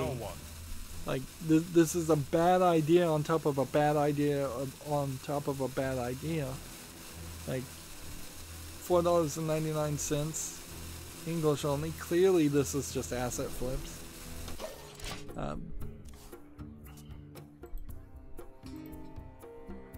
Yeah, I don't even get it. Like, I don't even get why you why you would brand it as Arabian numbers or Arabian sands. They are Arabic numbers, I believe, but that's Sudoku is clearly Japanese from a much more modern time frame. Moving on, we have a game on Steam here called Frontline Zeds, another zombie game. It looks like it's a tower defense game. Doesn't look particularly well received at mixed reviews already. So I don't see a real reason to even put it on the follow list. It's $9.95 discounted. It has a bunch of language supported. I'm fairly certain I've seen something very similar to this, but didn't put it on. Either I didn't put this on the follow list the last time I saw this, or there's a game that looks almost exactly like this. A tower defense game that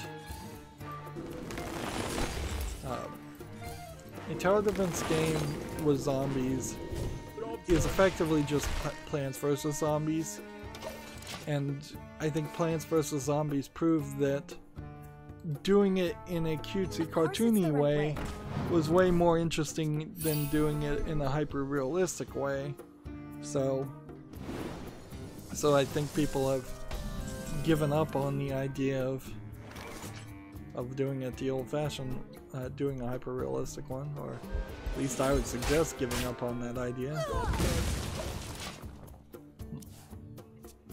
Next game we have on Steam is called The Wild 8. This is mostly positive. It's finally out. It's been early access up until this point. It's discounted to $16.99 and has a bunch of language supports. The main thing that I have a problem with is every time I've looked at this, it's looked pretty uninteresting. It's a survival game in low polygonal graphics, Alaska. It's kind of Minecraft with just more wolves and bears attacking you. And I don't think there's really any other story or elements, and these pictures don't even want to load up. It seems like there might be some kind of secret caves or something, but yeah, there's some kind of technology they threw into this. That's where you get teleported to a different area. That's weird. I wasn't expecting that. So this new update seems to have added something, but it really just does not look that interesting. Time waits for no one. And so I'm in this weird position where it's reviewed well, and theoretically I should put it on the follow list, but in reality I kind of just don't want to. And hey, I guess if I'm not hot on a game, I'm just not hot on a game. So instead of agonizing over it, I'll just not put it on the follow list and move on with my life.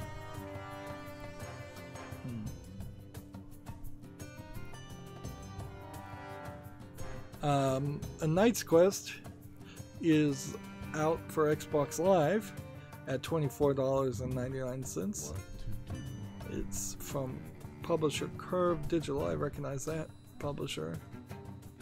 A gorgeous adventure, epic scale. Play as Rusty, a clumsy adventurer who accidentally sets about the end of the world. Sounds like it's a pretty basic game. This is the kind of game I'd like to double check and see if there's actually this has come out on PC or not. Speaking of coming out on PC, we'll talk about it later, but apparently Red Dead Redemption 2 is coming out on PC in some way, form, or factor. I wouldn't be surprised if it's only through the Rockstar launcher and not through Steam. And you're still kind of in this weird position where Red Dead Redemption 1 isn't on PC, and Red Dead 1, the game that predates the Redemption series, is not on PC. I don't think it really matters that Red Dead games aren't on PC, but the others kind of do.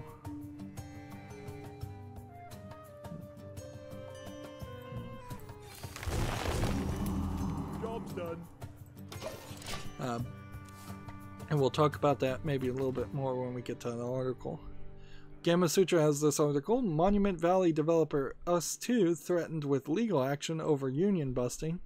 The Independent Workers Union of Great Britain has accused Monument Valley and a Symbol with Care developer Us2 Games of union busting, is threatening the studio with legal action. The IWGB alleges that they fired the senior programmer Austin Kelmore after he was questioned by management about his union activities, and then breached UK law by denying him union representation at his disciplinary and dismissal meetings.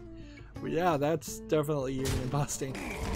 Even if it isn't, you've violated your agreement with union, the agreement with the union, or the in the UK law mandated regulations with the union. So yeah, that's definitely union busting. I don't know why you'd even try to have a business in the UK if you didn't know that was the law of the land and that was something you were going to have to live with and accept.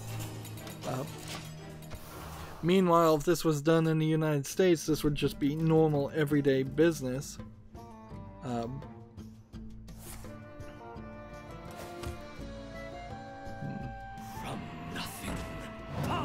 Let's see.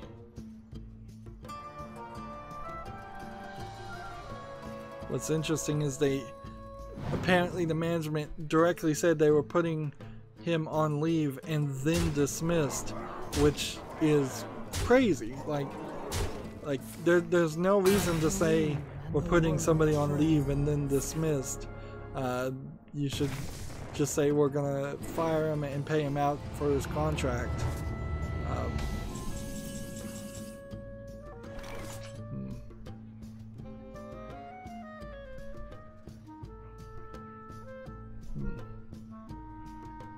So yeah, I believe there was another story, or maybe this is the same story that we'll be talking about, where in California a bunch of people have been laid off, and then they brought up a vote whether they want to unionize, which could be an attempt, and we'll have to look at the details.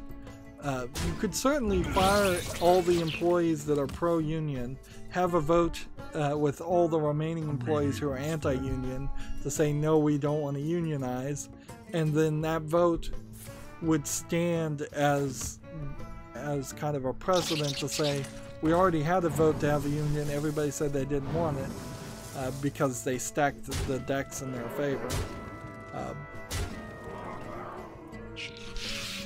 And yeah, it's not, even in industries that really need unions, I would say it's probably not uncommon for barely 51% of the employees who are going to bother to vote to actually want a union. Because let's face it, people just don't know what's good for them, and people have heard a lot of propaganda about terrible unions, and there have definitely been some terrible unions out there,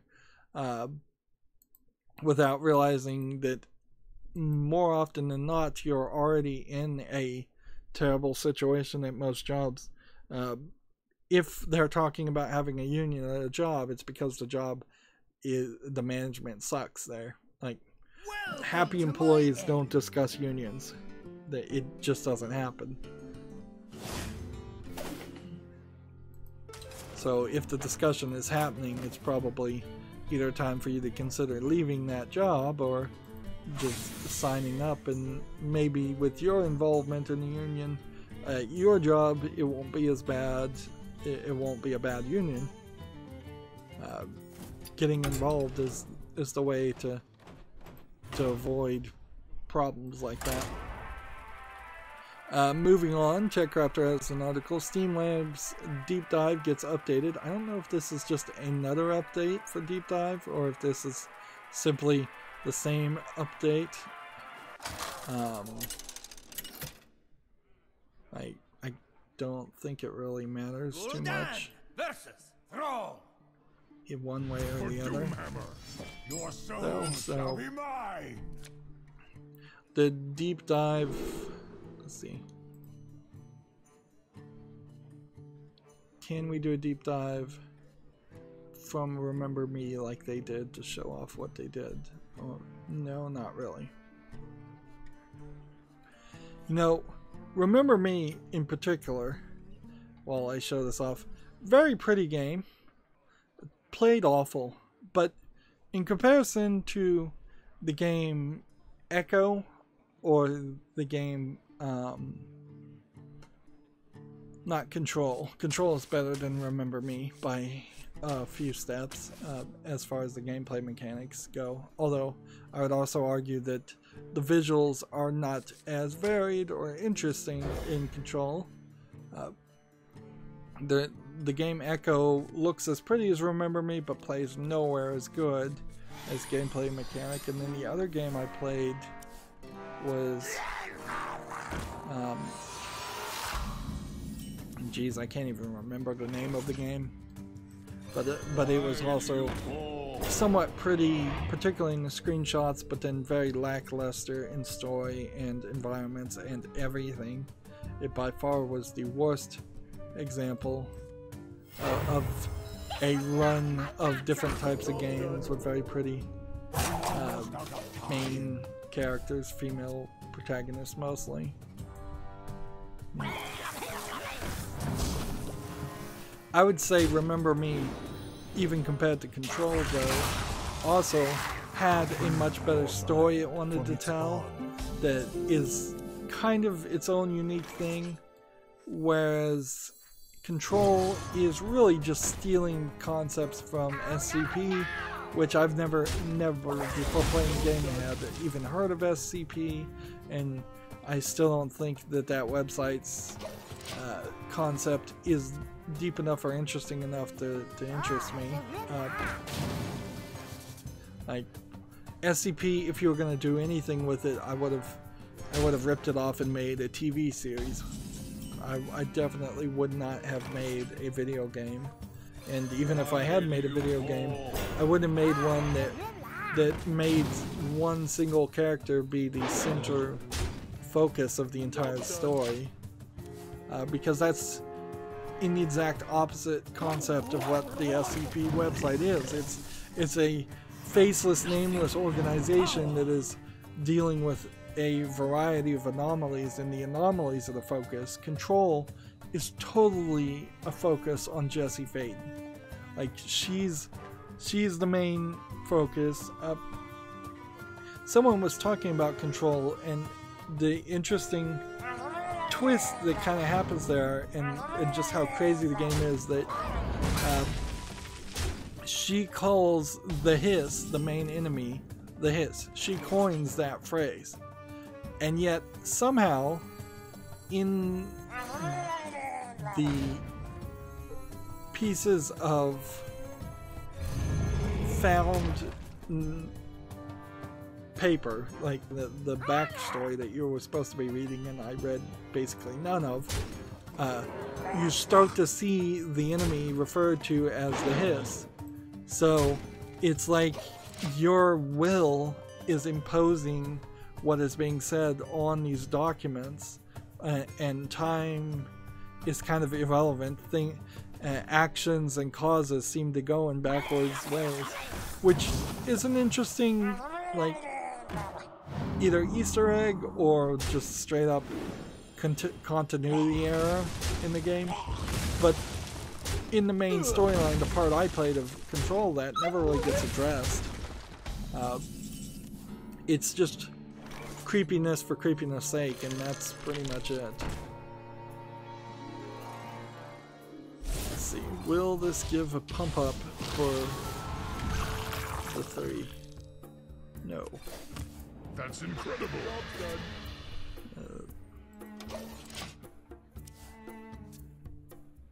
So it's funny, people are still talking about Control, and I'm still talking about Control, but really I should just forget it and move on, because it really doesn't deserve as much space in my mind as it's taken up. But I'm sure we'll be talking about it until at least all the DLC elements come out, and see if maybe it ties some things up in a more interesting way. But I seriously doubt I would ever want to go back and play it anymore. There's so much content that I didn't even play, and I have no interest in it. Moving on, Gamatsu has an article for the PC and Switch. Corpse Party Blood Drive launches October 10th. This is another in the Corpse Party series, but apparently a different animation style, because the Corpse Party series up until this point has all been visual novels, and this looks like a top-down, almost like horror game. Let's see. New gameplay systems for more exciting interactions, highly detailed 3D environments with dynamic lighting. There's a trailer here, and for two reasons I will skip over and not show this, but I'll tell you what I see. One, content ID being one reason, and the other being family friendly is guidelines. As I understand it, unless I'm thinking of a completely different series, Corpse Party is the game where it's a visual novel every time there's Nothing. I totally played that wrong.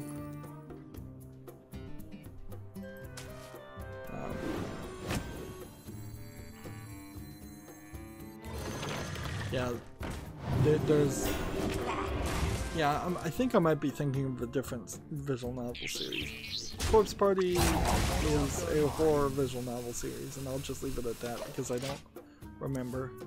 This one in particular looks like it's low polygon 3D images, and it seems to be really off the mark as far as the level of quality of the other Corpse Party series. So I really don't think Blood Drive would be one to play unless I'm just going to play them all, which I don't know if I own them all, or if I just own like the first one of about 12 on Steam, and I was going to test that out and see. Like, it really would be a great series to play one every Halloween. Like, that would make some sense.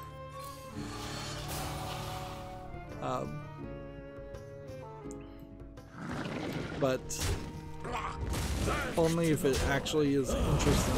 Like, we may play the first one and find it's not that interesting to me.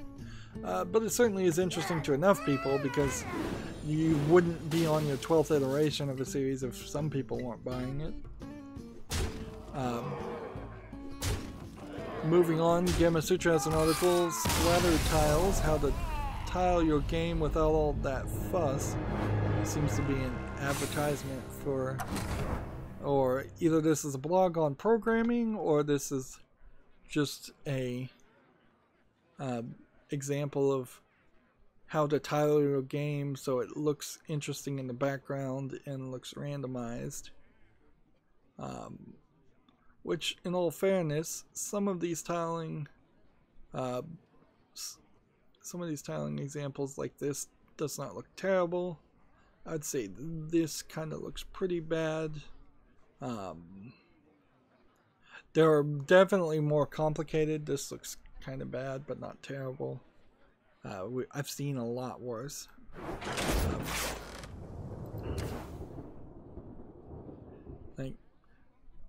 There are better procedural generated ways, certainly, to make dirt background and make it look not like it's just a bunch of tiles on a grid. But those usually take a lot more programming.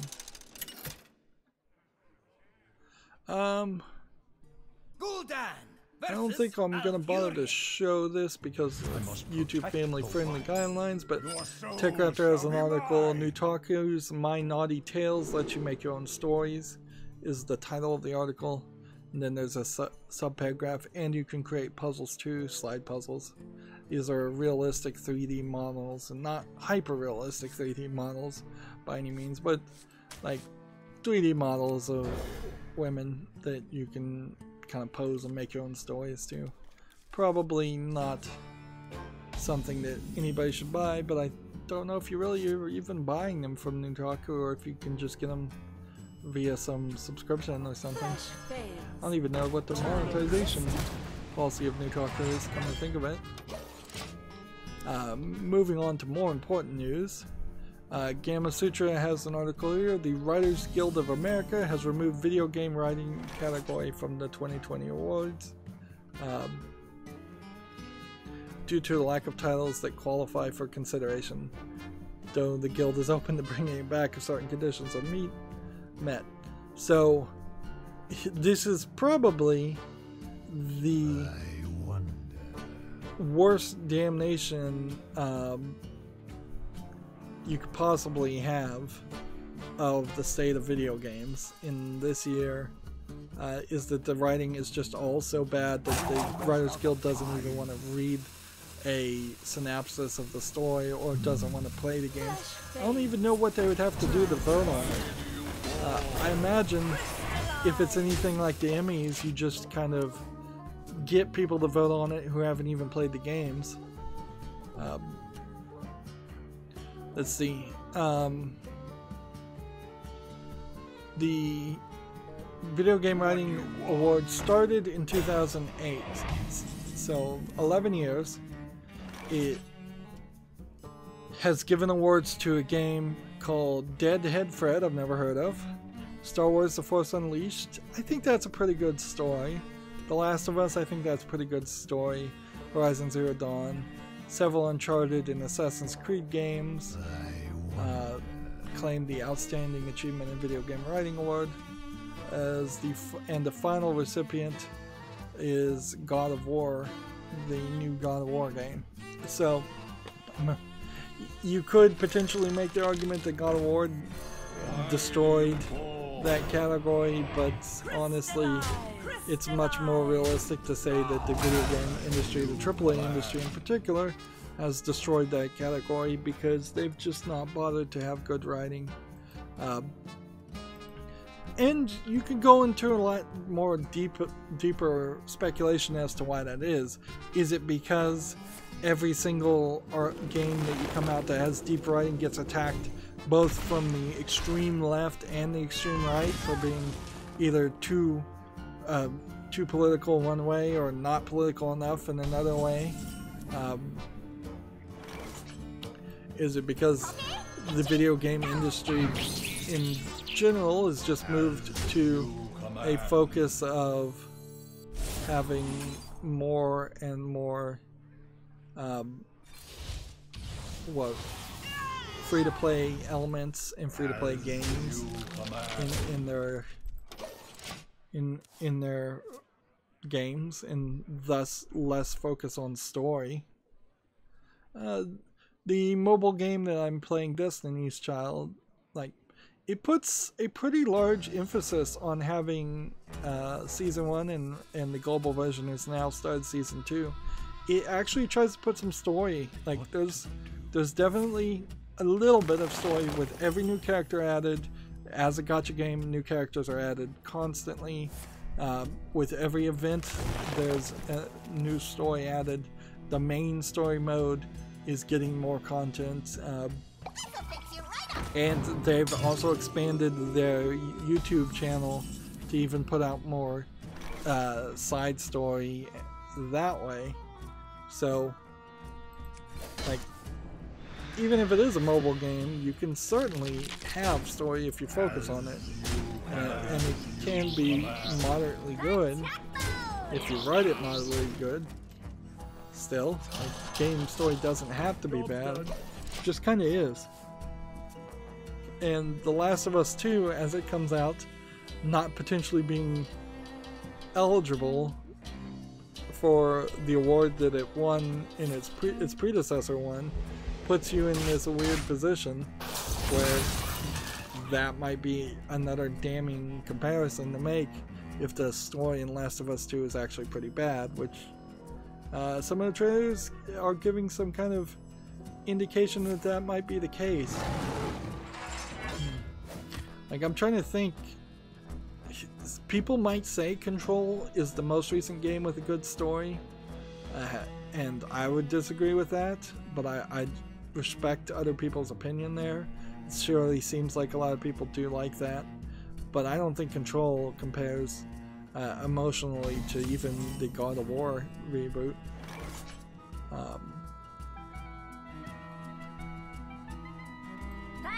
So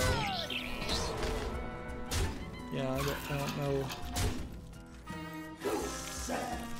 I don't know what you really do there.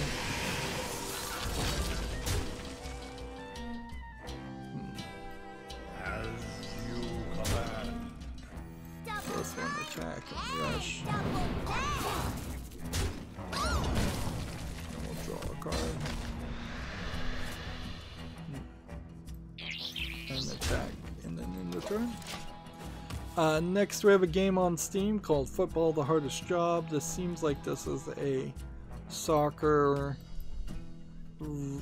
related clone of the Reigns series from a different developer,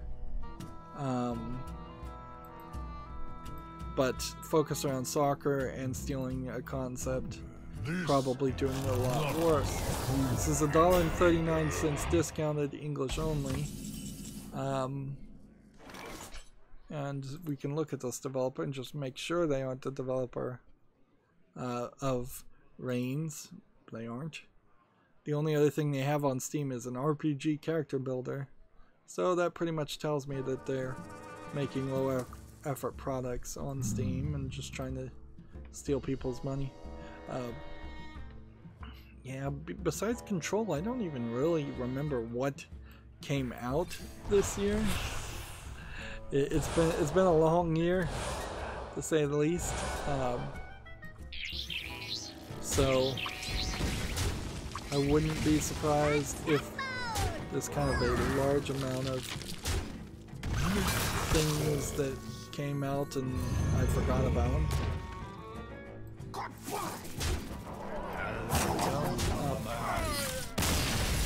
The new Wolfenstein game, Youngbloods, that certainly would deserve to have a writing award be given to it. That's pretty much all I can think of. Alright, we need to win one more game with any class, so what do we want to play? What do we think would win the most? Let's try Silence Priest or Paladin. Let's go with Paladin. And then I need to really hurry up because I believe I'm on my America's account. And I don't know why I'm looking here, what that would tell me. You asked for it. So I will fight with honor. I guess I'll jump out and check what account I'm on. But I think I'm close to being done with all the accounts. And like, I should break up another recording, but I really don't have a lot to say here. So let's just go through games real fast. Here's a game called Castle Woodwharf. It looks like low effort garbage. It's free. It's English only. It has 5 achievements. Not gonna say anything more about it than that. Job's done. Let's see. I think Tech Raptor, we already talked about this, but Bradwell Conspiracy launches next week, which this is an advertisement for a game that's coming out next week, so we don't really need to focus on that. Surviving Mars is the next free game on the Epic Games Store, so I'll continue with my policy of adding these games to the Epic Store just so I have a backup account. Tech Raptor has the same article, Us 2 Games accused of union busting over Ashton Kelmore dismissal. I would not be surprised if that builds to a bigger story by next week. Tech Raptor has the Return of Obra Dinn console release dates, so just like the same stories twice from different people. which is fine, I guess. See, next we have a game on Steam that's 101010, which looks like it's a 3D Tetris game in VR. Of course, this concept's not terrible, but putting it with a low effort name and a terrible unremarkable name. It's free, I suppose, if you have VR, so go check it out, I guess, if you want to play a terrible, slow, turn-based, it looks like, Tetris game. Like, it's gonna get really boring really fast because there's no falling, there's no testing. Like, really, this is an example where 3D Tetris falls apart more than anything. Let me think. Alright. I can do 4. So we could do that. Converting stored energy. Converting stored energy. Do that. Move quickly.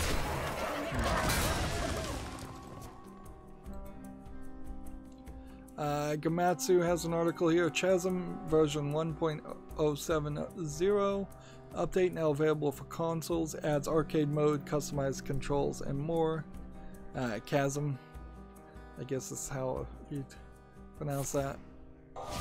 Looks to me like it's a pixely style game of some sort. Yeah, looks like it's kind of like a Metroidvania game. Doesn't look bad. It doesn't look bad. I'm kind of surprised I don't recognize this game.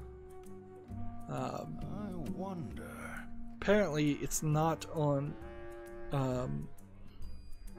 PC, or the new update is already out for PC. That might be the case.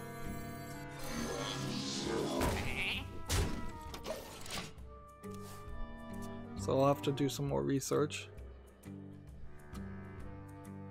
Let's see. Business Insider. This must have been retweeted from Twitter Gaming or YouTube Gaming. Professional gamers reveal the best things about their profession. I don't know if you really even would put me in the realistic category of being a professional gamer, but like, I can tell you the worst things a lot more than I can tell you the best things.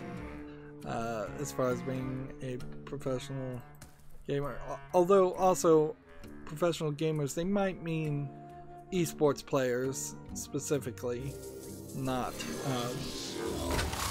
just random streamers, which there's a bit of a difference there, or a big difference actually.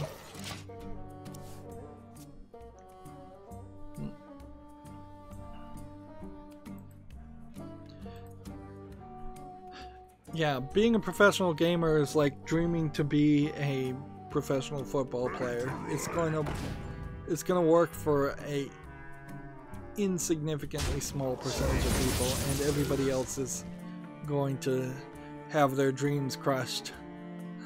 And then even when they do hit pro status, they're gonna find that it's not as fun as they thought it was gonna be.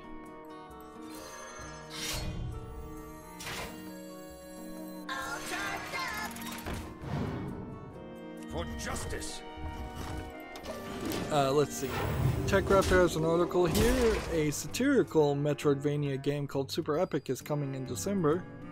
So, lots of Metroidvania games. Let's see.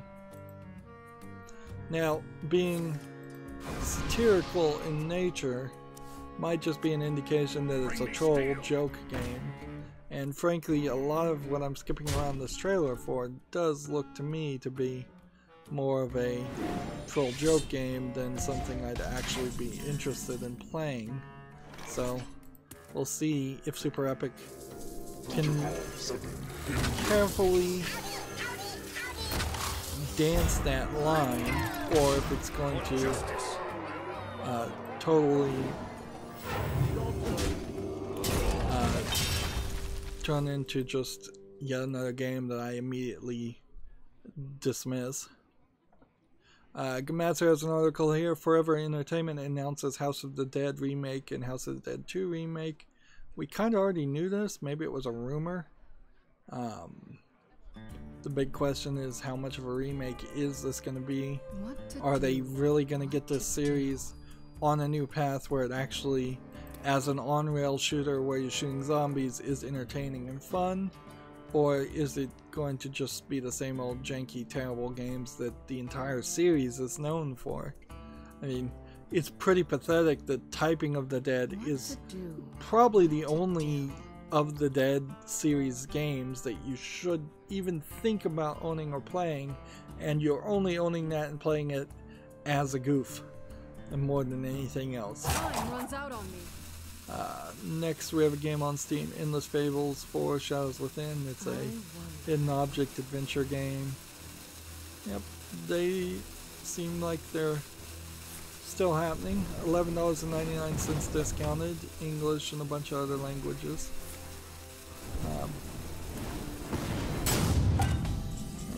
My opinion on playing any more of those is still firmly set under no thank you classification. There probably is a disconnect there. Like, if I'm holding things to a higher quality, I'm fairly certain I'm on the Americas account, but let me just exit out real quick and double check. Yeah, I'm on the Americas account. We started on the Asian account. Let's go to the European account and just make sure we don't have any daily quests done. Otherwise, yeah, we'll just play the European account while we try to get the rest of this news done. And while it's loading, here we have a game called Close Combat, The Bloody First. Looks like a military sim strategy game. It's already mixed. It's $39.99. English, German, Spain, Spanish, and French. Without even looking at the screenshots, though, I know I don't really want to play a historical, tactical, military game from a top-down perspective. So, of course, this isn't making it to the fall list. Yeah, and I have nothing to do. I've gotten all the daily quests done so easily that it doesn't even really matter what I play. But I don't really want to start a single player playthrough either of like any of the solo adventure stuff. This would be theoretically the time to do that, but that I don't want to spend that extra time. I don't want to commit another hour starting from now to do a single player experience. OpenCritic tweeted out that they have a new feature on their website where you can support by the % recommended, or was it number of reviews? One of these two things when you're browsing games. So % recommended right now is telling you several games that are 100% recommended by all the reviewers. And Diablo 3 Ultimate Evil Edition, I didn't even know that existed. Last of Us Remastered, I didn't remember that there was a remaster of that. Interesting. So if I was just to go through this list, and if you were new to video games, I guess you have a decent list here of just like, hey, buy this game, Binding of Isaac Rebirth, Star Wars Pinball, like Binding of Isaac Afterbirth. I cannot understate how popular the Binding of Isaac series is, and it's still kind of a sleeper hit because of its weird religious overtones, or I hope you like my invention. direct tones, frankly. Nier Automata, Become His Gods Edition, 100% recommended.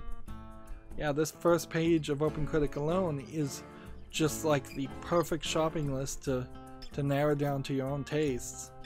And you can also filter it by platforms, and you could filter it by like years. So if you didn't want to play any really old games, you can filter those out too. Although it seems like they are mostly focusing in on relatively modern games anyways. Nobody's coming back and playing to buy Diablo 1. on the first page. Gamma Sutra has an article here. Unity has acquired the live game management platform Chili Connect. Never heard of Chili Connect, but anything Unity acquires is probably for a good reason and will probably help Unity continue to be a competitor to Unreal, which we really need that to happen. Like, it's not good if Unreal just gains 100% market share. Gearbox has a forum post here for the Borderlands 3 patch and hotfixes. They are fixing stability, general fixes and improvements. You could check it out. Some adjustments to FLAC apparently, and those there, Moz, and some miscellaneous things. I've heard several stories now of people playing Borderlands 3 and just not being given the right number of skill points due to a glitch, and I don't think it's just that I heard the same stories told several times. So it really doesn't feel like this is the best time possible to be playing Borderlands 3. Seems to have some major bugs that I don't feel like Borderlands 1 or Borderlands 2 during their launch period really had. I know Borderlands 1 and maybe Borderlands 2 had some cheating you could do, but they didn't even bother to try and fix that because it just ruins the game for the people who cheat. It didn't really affect anybody else. But beyond that, I don't think there was anything big. I don't recall in probably 120 plus hours I spent playing Borderlands 1 and 2 that I don't recall ever running into any significant bug or issue. Like, I'm trying to think, maybe there was a mission that bugged out, but I don't think so. Moving on, TechRaptor has an article. Martha's Dead brings psychological thrills to World War II. This is a game that's coming out sometime in 2020, so we don't really need to be focused on that right now. I have to constantly just push myself to remember that we're trying to rush through this. Gamatsu for the Switch has a game, Code Realize Future Blessings for Switch, launches spring 2020 in the West. I've heard of something called Code Realize, I think, or there's just some anime that's slightly related to that name. But this animation style and these characters don't strike me as familiar. Guardian of Rebirth follow-up. Okay. So, I haven't heard of Guardian of Rebirth either. Let's see.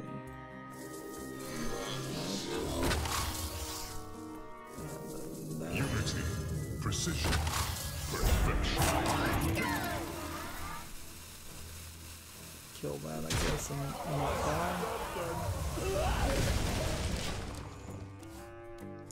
die. Gamatsu has an article, Super Robot Wars X for Switch and PC debut trailer. Super Robot Wars being based off a very old anime. Skip through this, so we'll just show a little bit of this with hopefully not getting compromised. That's Gundam. I want you. So maybe it's a combination of several. Yeah, I think that's what that is. It's several Bandai Namco animes merged together fighting each other. I think that's what Super Robot Wars is. It was something like that by that. Maybe not by that name, but there definitely is a game and an anime like that.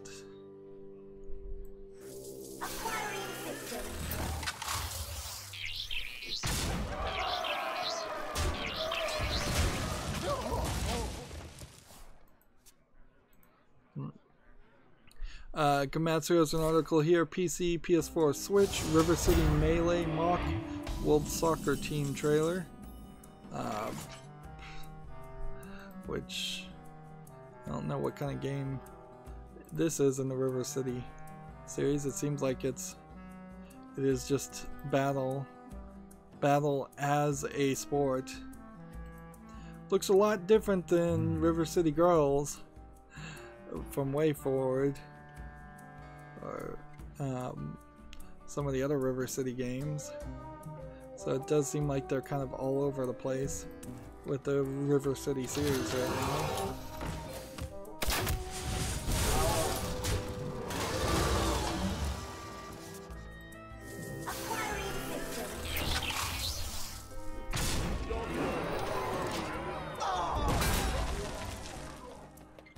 Let's see. Next we have a game on Steam called Cat and Ghostly Road, which there might be a game here, or this might be nothing. It kind of feels like it's an adventure game slash visual novel. Seems kind of Chinese-ish. This one looks so weird it's a little hard to decide. Let's look at the languages. English, Russian, Chinese. So I don't want to dismiss it immediately. It might actually be interesting, so I'll give it a follow. It's early access, it's $5.99. But decent chance here that it is also just some low effort, weird adventure point and click type game that really wouldn't make any sense.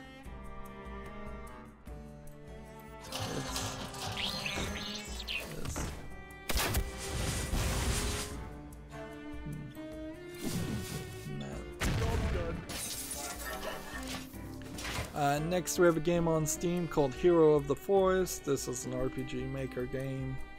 It's $4.99, it's English only. Of course, that's not going to get any more consideration than that.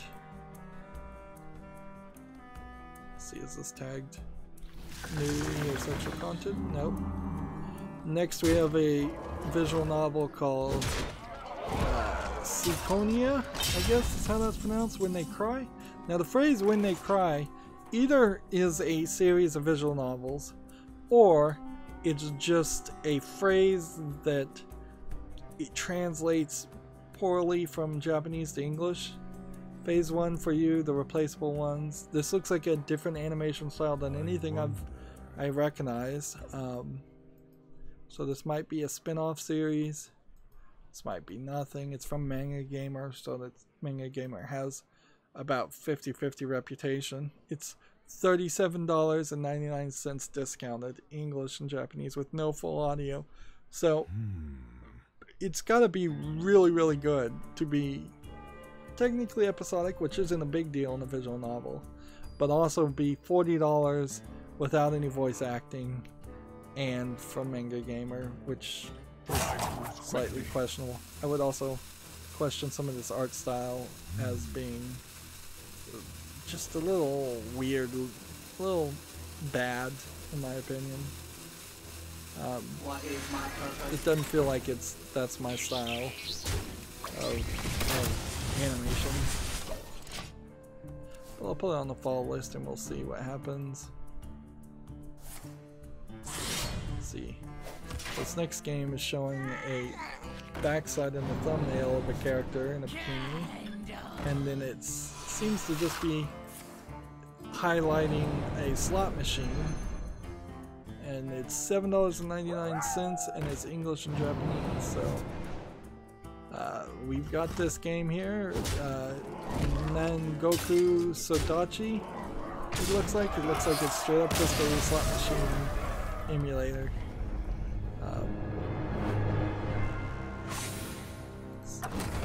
$7.99, no discount, English and Japanese, no full audio, 24 achievements. That's definitely not a quality game.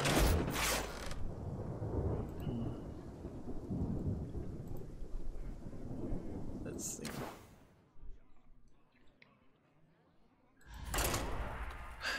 Gamma Sutra has an article here. Epic clarifies Fortnite matchmaking update amid cross-play balance concerns. If you're playing Fortnite, you check out that article. I'm just going to try not to read too many articles. This is big news somewhat.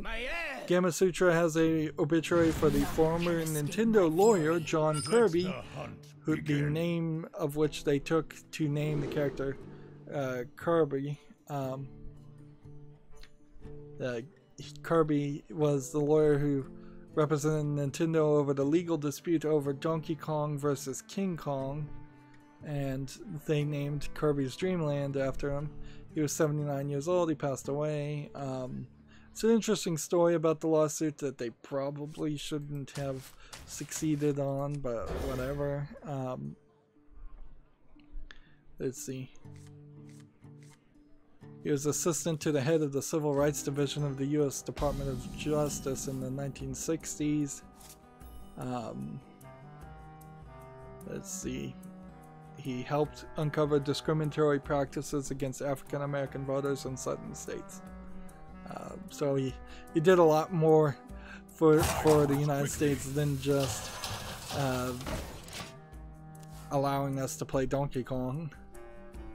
But he was just kind of a lawyer too. And Nintendo has an interesting habit, or at least they did in their early days, of getting the investment of their landlord, which was where they got the name of Mario from, and Kirby's name came from John Kirby. I'm sure they picked some other names from people who worked from them, not as direct employees, but as kind of specialist contractors, which that might be just Japanese hospitality as it was in those days, or it might have been a very smart move to say, well, your name is now part of our company, and you should be proud of it, and you should feel like you're part of the team. Had any of the jobs I ever worked on named something after me, named a project after me or something like that, depending on what the project was, I might have been more interested in being involved with them. Of course, there's also a danger of every one person you celebrate, you may be potentially slighting dozens others. Moving on, Gamatsu has an article. Marvel's Avengers adds Camilla Khan.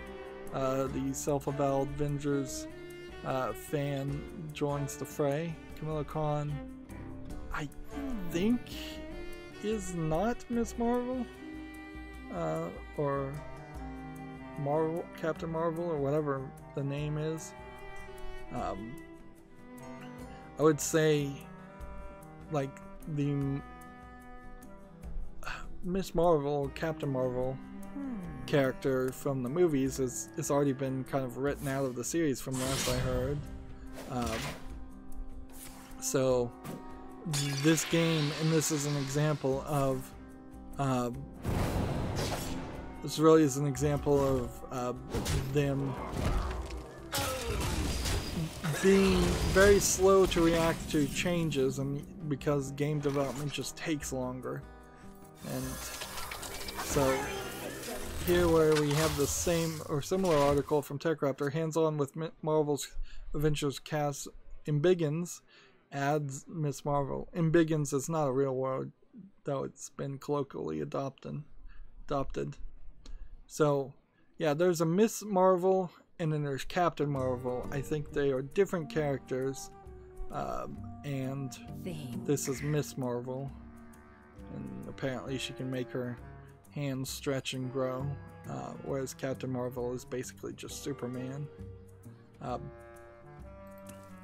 But I think a Miss Marvel or a Captain Marvel, either characters, probably shouldn't be involved in the game, because I don't think any of them are going to end up in the next generation of characters in the Marvel movies.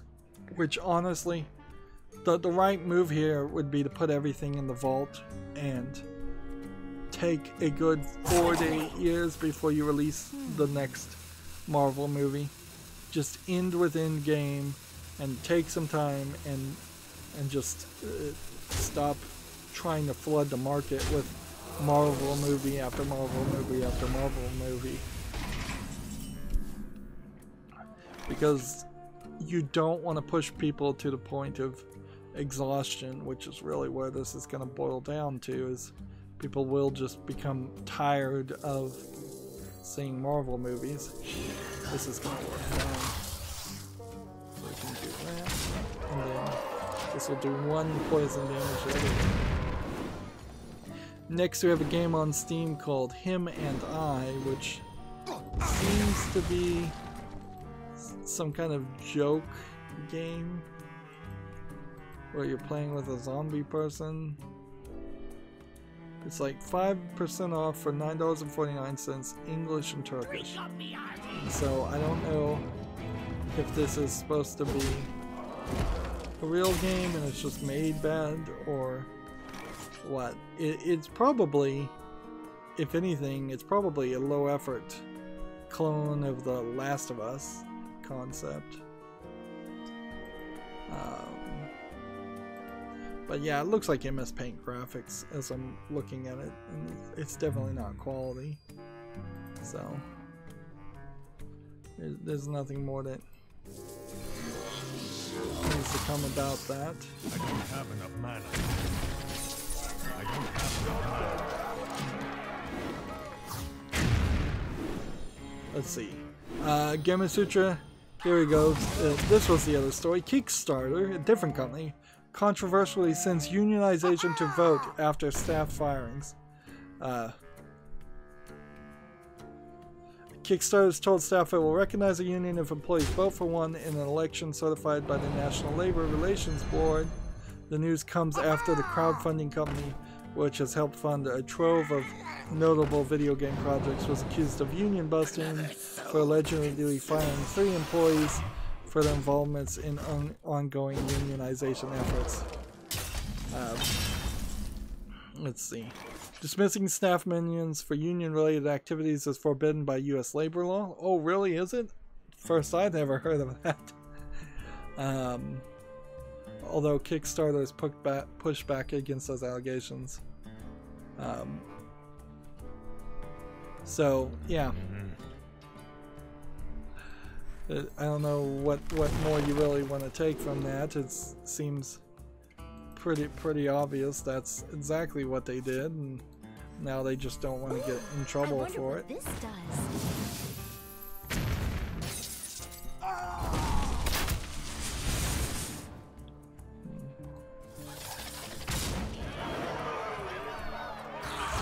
This is just gonna, this is just gonna kill everybody, so all I can do is this.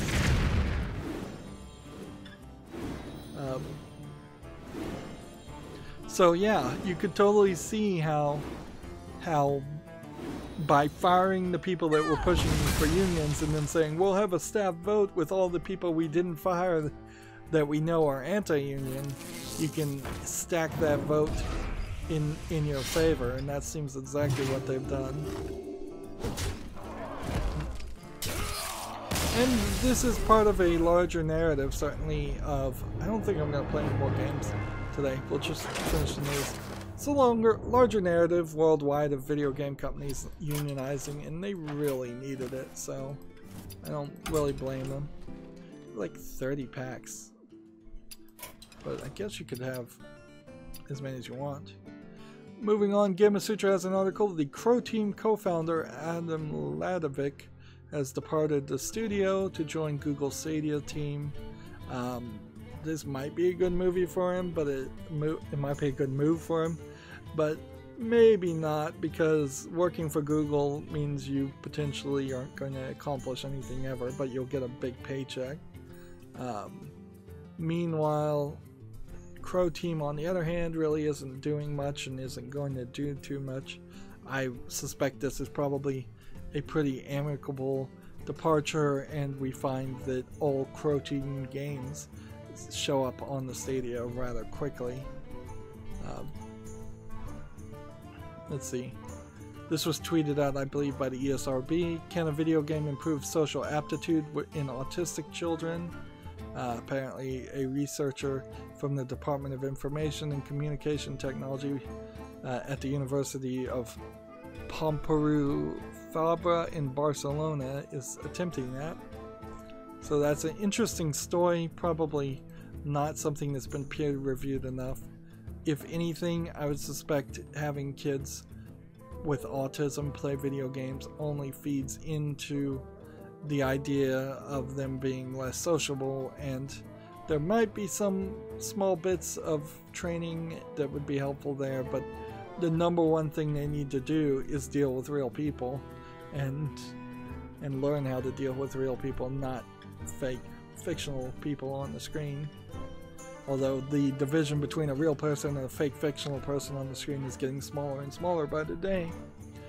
Next we have a game on Steam called Cat and Mouse. This is just like a low effort game, as a flip game. The concept's not bad, like a Tom and Jerry type game, which this really isn't Tom and Jerry cartoon Looney Tunes, but a cat trying to catch a mouse as a concept is not a terrible concept. I think if you turn it into Tom and Jerry and make it more cartoony, it would sell a lot better. This is early access, $4.99, and multiplayer only, so you'd have to have friends playing this game too. English only. That's asking way too much. And it seems like we are approaching more cat-centric things, probably because of Halloween. TechRaptor has a cat-based roguelike game called The Cat Lady, not to be confused with the horror point-and-click adventure. Well, actually, it's just a adventure game. It doesn't have mouse support, called The Cat Lady. It now has a release date. It probably isn't something that's going to be too unique. Like a roguelike where you play as cats. There already was a cat adventure game that was rather good. This visually looks bad. It's just a bad color palette choice. And it seems like you're shooting cats more than you're playing as cats, which I don't think that makes sense, because if you are into cats, or cartoon versions of cats at least, I think the last thing you would want to do is be fighting evil cats and shooting them. Seems a little violent. Here's some big news. Gamasutra has an article. EA leaks the personal information of approximately 1,600 FIFA 2020 players, or FIFA 20 players. So yeah, bad security over at EA. Big surprise there. That they don't care about anything other than getting money from you. Next we have a game on Steam here called Boomtris, which looks like it's a space strategy game of some sort. It's at 4:3 ratio and doesn't look very interesting. It's early access for $2.69. Third party EULA, English only. Doesn't need anything more said about it. Then we've got a game on Steam called Karar X, which looks like it's a dungeon crawler game of mediocre quality with some asset flips to make it look like it's more of a 3D experience than I think it really is. Yeah, it looks like it's a 3D platforming thing. $3.19, a bunch of languages supported. Seems like it might have some character selection that you choose, or perhaps some character interaction that you have to have all the characters in certain spots. Puzzle adventure game with decision-based story end. Yeah, this just doesn't look good enough. It just doesn't look polished enough to be relevant. It's the kind of game that I suspect would never get 20 reviews. TechRaptor has an article here. Long-awaited PSVR exclusive Golem finally gets a release date. I barely even remembered this game Golem was still in development, and I believe there is like a couple of games that looked very similar where you were in VR wearing the VR headset and you were controlling a golem from that point. And I don't know if perhaps it's the same game, just had so many changes to it that I was confused as to how many games were like that, or whether there were 3 or 4 games like that actually in development. But Golem in particular was supposed to be like one of the launch titles for PlayStation 4 VR, I think, and it's like 2 years delayed at this point. So it'll be a great example of, did you delay your game because you were having trouble developing it, or did you delay it to make it actually be a quality product? And frankly, in retrospect, now that very few people are even bothering to make VR games, even if Golem turns out to be the best VR game ever made, it's still in the field of being a VR game that's not that interesting.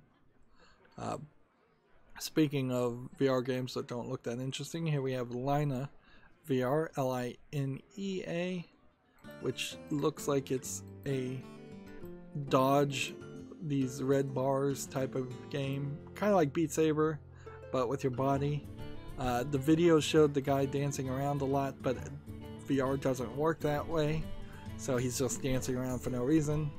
This is $4.79 discounted, and a bunch of languages: English, French, German, and Russian. Full audio allegedly in English. Yeah, there's no sensors as far as where your body position is in VR by any standard in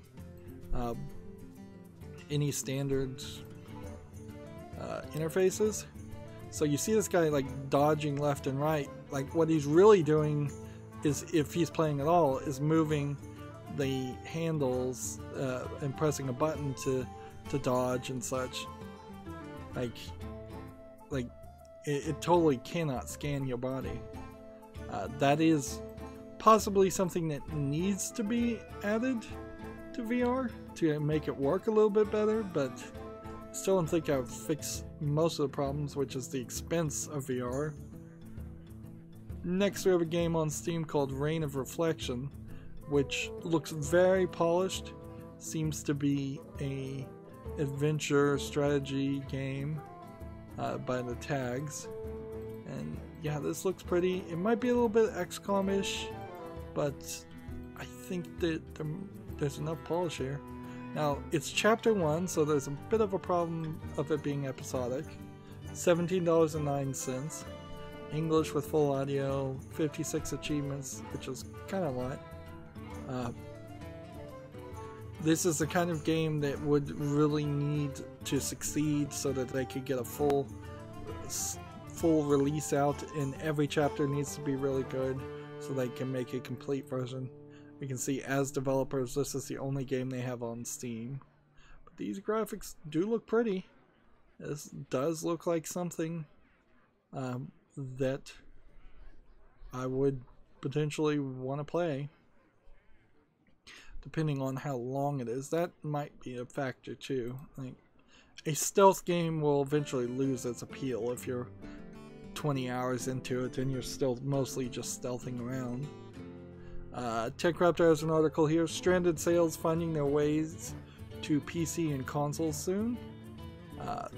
This looks like another game announcement. We'll see how stranded sales succeeds or fails.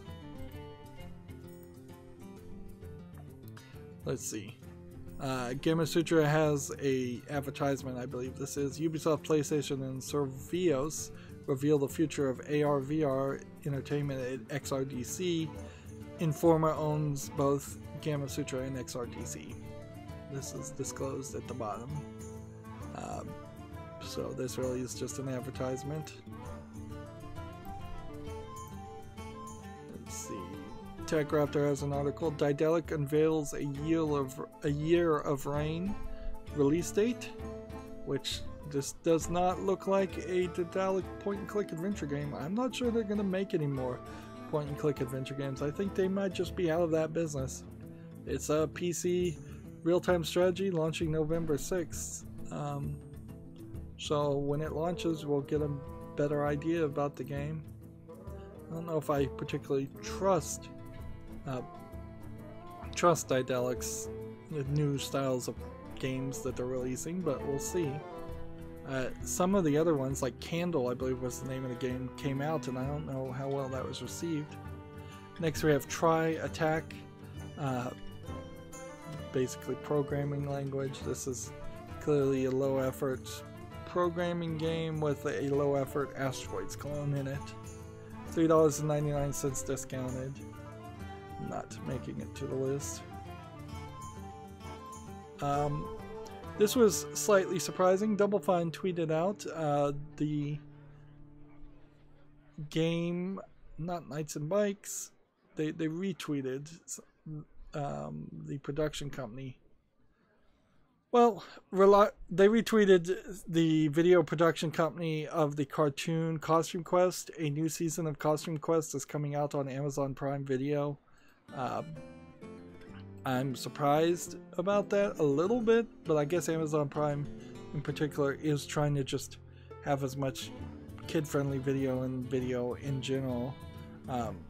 There is a chance, I believe, that if Amazon Prime really tried, they could have as good of a selection and quality as Netflix does, while also having all the benefits of what Amazon Prime Video has that Netflix doesn't have, if they put the money into it and try. Whereas Netflix runs the risk of flooding their own catalog with terrible Netflix originals that nobody really likes. Next we have a game on Steam here called Neon Tail, which looks like it's a skating, almost Jet Set Radio style clone, but there's actual polish here, so I can't just dismiss it as a terrible clone. This actually looks like this might be good. Now there was a game called Sunset Overdrive that came out and failed, and it seems like that was a similar type of game. This is early access. It's 20% off for $7.99 in English only. No telling how this really goes. There's a danger here too that this is some low effort Chinese game that's trying to sell on, I don't even know if you would really call this an anime aesthetic as much as a neon anime feel on what would be a more cartoony but more realistic model of a character. And the thing that could break down here is that this might just be one level. This might not be as big or wide and open world as it seems. So you might do this and spend less than an hour going around the city doing that. And it's starting with a photo mode. So they definitely are emphasizing on this main character, but then there's also some dialogue here too.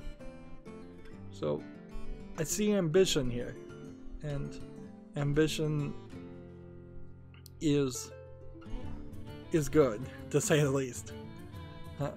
We want to see ambitious designs of games, even if they fail, more than we want to see unambitious, terrible games come out. TechRaptor has an article here, Pac-Man Party Royale coming out this year, which, if this is coming out on PC, it's probably not animated quite that well. But a party game, it's going to be exclusive for Apple Arcade. Yeah, this does feel like an Apple Arcade game. It's coming out Q4 2019.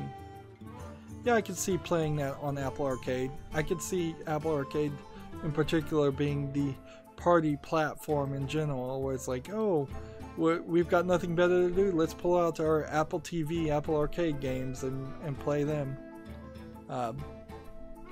Although, who's to say whether an Apple TV can really handle the performance of a bunch of complicated party arcade style games. Next we have a game on Steam called Race XXL Space, which this looks like a low effort asset flip game. Yeah, nothing impressive here. Discounted to $7.19. third-party EULA English full audio. We have about, I'd say, 8 more games to cover. We have a game on Steam here called Waterloo, again from Mirrorsoft, to remember the name. Waterloo looks exactly like the other game they just released. That was Alcatraz, not Alcatraz, but seemed like it was the same thing. Like, I don't recognize these games as actually being classic DOS games. I don't think they really were. I think they're just garbage games that are being made right now and sold as classic DOS games. Either that or they were garbage DOS games, which certainly there was probably millions of garbage DOS games that got made. That doesn't really mean they needed to come back to Steam. Next we have a game on Steam called Digital Rose, which this thumbnail is catching my attention. The platforming, looks like a Super Meat Boy platforming game where you're shooting things. Not really my style of gameplay. Like, this really does look like this would be one of those frustration style of games. And then you have like a score bar or an energy bar here, and then there's some boss fights. There might be a game here. There might not. Well, without agonizing on it, I'll put it on the follow list and we'll see. It's called Digital Rose. $14.99 English only. 6 achievements. It says 10 levels across 2 campaigns, 5 bosses, 2 playable characters. No, that is way too little content, in my opinion, for $14.99, so I'll take that off. But at least they're getting a little bit prettier when they make these simplistic platformer Super Meat Boy clones. TechRaptor has an article here. Indivisible brings the fight to RPGs. So we've had Indivisible talked about way too much. I really don't care to see any more of it, coverage of it until the game is out and people who actually buy it and put their money behind it and put their reviews behind that. Gamatsu has an article for the PC and Stadia. Red Dead Redemption 2 is coming out on November 5th. Let's see. The PC version will be available for pre-purchase with special bonuses through the Rockstar Games launcher on October 9th and through the Epic Games Store, Green Man Gaming, the Humble Store, GameStop, and additional digital release retailers starting October 23rd. A Steam version is planned for release in December. So they are significantly delaying by a couple of months at least the release for the Steam version, where they've already delayed the PC releases by several months since Red Dead Redemption 2 came out. And I would say it's about 50-50 on whether Red Dead Redemption was super impactful at all, because people talked about it for about a week or so and then they started complaining about the online and really had nothing to say about the single player experience.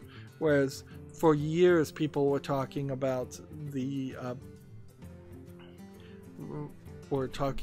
Red Dead Redemption 1. Gamatsu has an article here for the PC. Disc Creations launches October 17th, a Pokemon-esque monster catching RPG. Kind of interesting, I suppose, but we'll see how well it actually gets received. It's not Pokemon-esque if it's making games based on discs as much as it would be Monster Hunter-esque, I believe, is the one that you could put different CDs in and get a new randomized monster. TechRaptor has a review for Code Vein, so let's see what they say about it.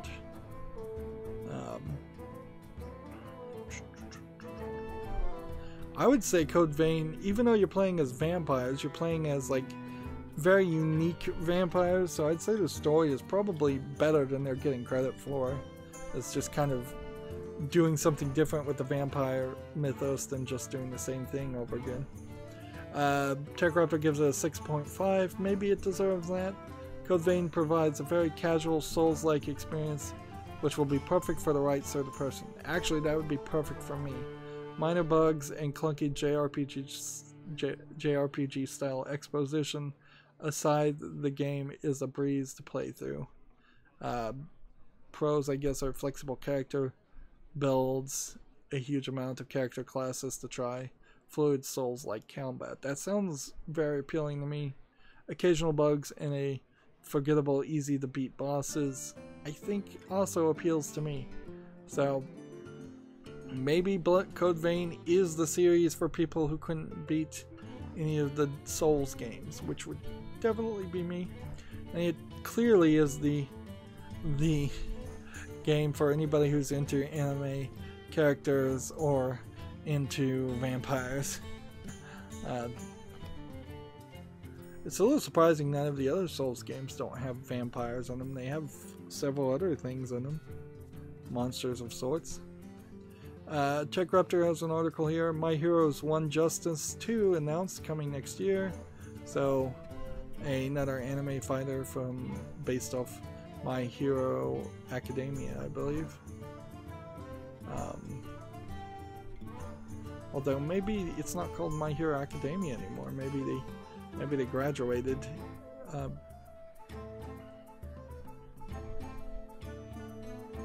Let's see. TechRaptor has an article. Feast of Legends is a new tabletop game from Wendy's. I think Wendy's at a certain point is going from being an internet jokester into actually trying to do make games that are successful. KFC did the same thing with their Colonel Sanders dating sim game, and it's one thing to do an April Fool's joke and show it. It's another thing when you start spending effort to actually make it successful and look polished. It loses that joke aspect, and yeah, I think they've jumped the shark on this. The idea of Skyrim on the Alexa was probably the point where that concept started to be overplayed. Like it was funny that one time. It's never going to be funny again, at least not for a decade. And from what I hear, the Colonel Sanders dating sim game is also awful.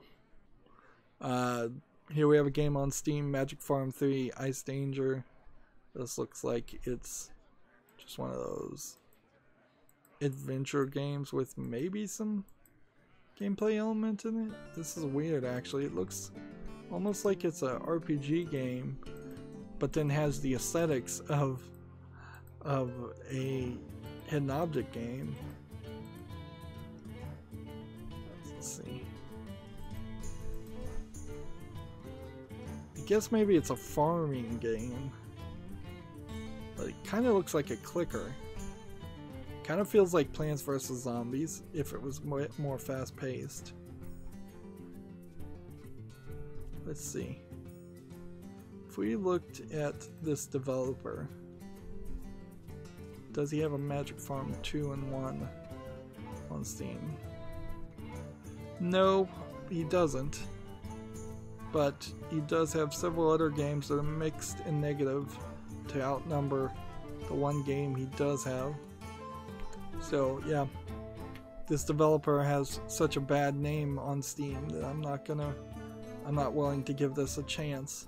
Otherwise, I would kind of put this on the follow list and see if maybe, just maybe, it was doing something unique. But nope. Next we have a game on Steam called Zelle, Z-E-L-L-E, and this looks like a low effort game, if any of these images want to load. Let's see. $8.09 discounted, English and Japanese. This looks like maybe it's a weird Japanese game.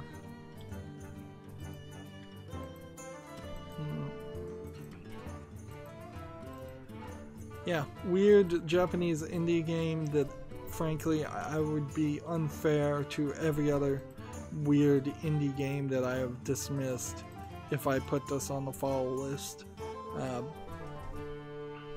We're starting to see an increase in more weird indie Japanese games, which is, I guess, okay. But yeah, I can't put this on the follow list. It's just too weird looking and too unpolished. Despite my affinity for most things Japanese, as far as video games are concerned. Gamma Sutra has an article, Get a Job, Bonus XP is hiring an art director. That is in Dallas, Texas. Seems like the Dallas area is a pretty growing area to be a game developer. Typically it's the North Dallas area, but yeah, they sometimes just call it Dallas. Of course, also the Dallas, Texas area seems to cover quite a lot of places. This is an interesting tweet that Kosh Media put out.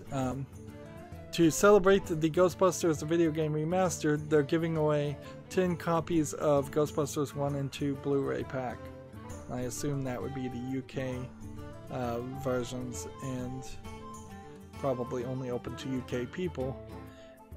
Would be the first instance ever of that I can recall of giving away what are pretty evergreen and probably pretty overstocked Blu-rays to promote a video game, particularly a video game remaster coming out.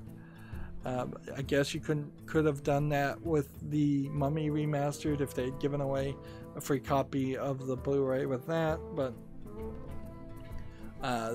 that's kind of weird. TechRaptor has the same article here. Gearbox Software and former lawyer Wade Callender mutually dropped the lawsuits. Apparently this is more detailed because it says both suits dismissed with prejudice meaning it can't be brought up again. So it seems like there probably was less of a payout in either direction. I wouldn't be surprised if these mutual agreements actually just revolved around no settlement of any money whatsoever. But who knows? We'll never get the inside details unless that information leaks somehow. Next we have a game on Steam called Space Viking Raiders VR. Why this game would need to be in VR, I have no idea. This looks like just a weird assemblage of a top-down strategy game of some sort. Top-down action shooter or some sort. Just nothing interesting here. $6.99 and English full audio.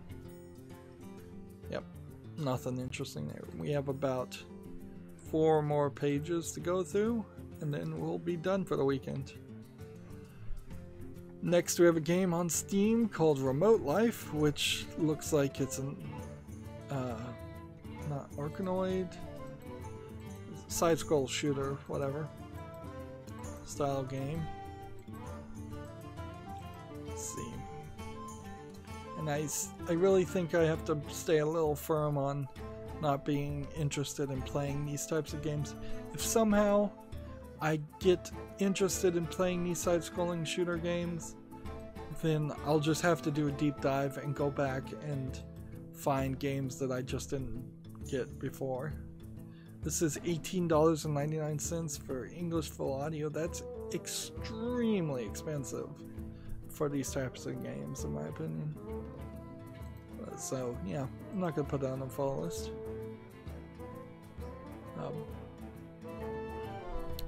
Here, TechRaptor has kind of a follow-up story. Summerfall Studios moves its crowdfunding to Fig due to the Kickstarter union situation. What is Summerfall Studios, though?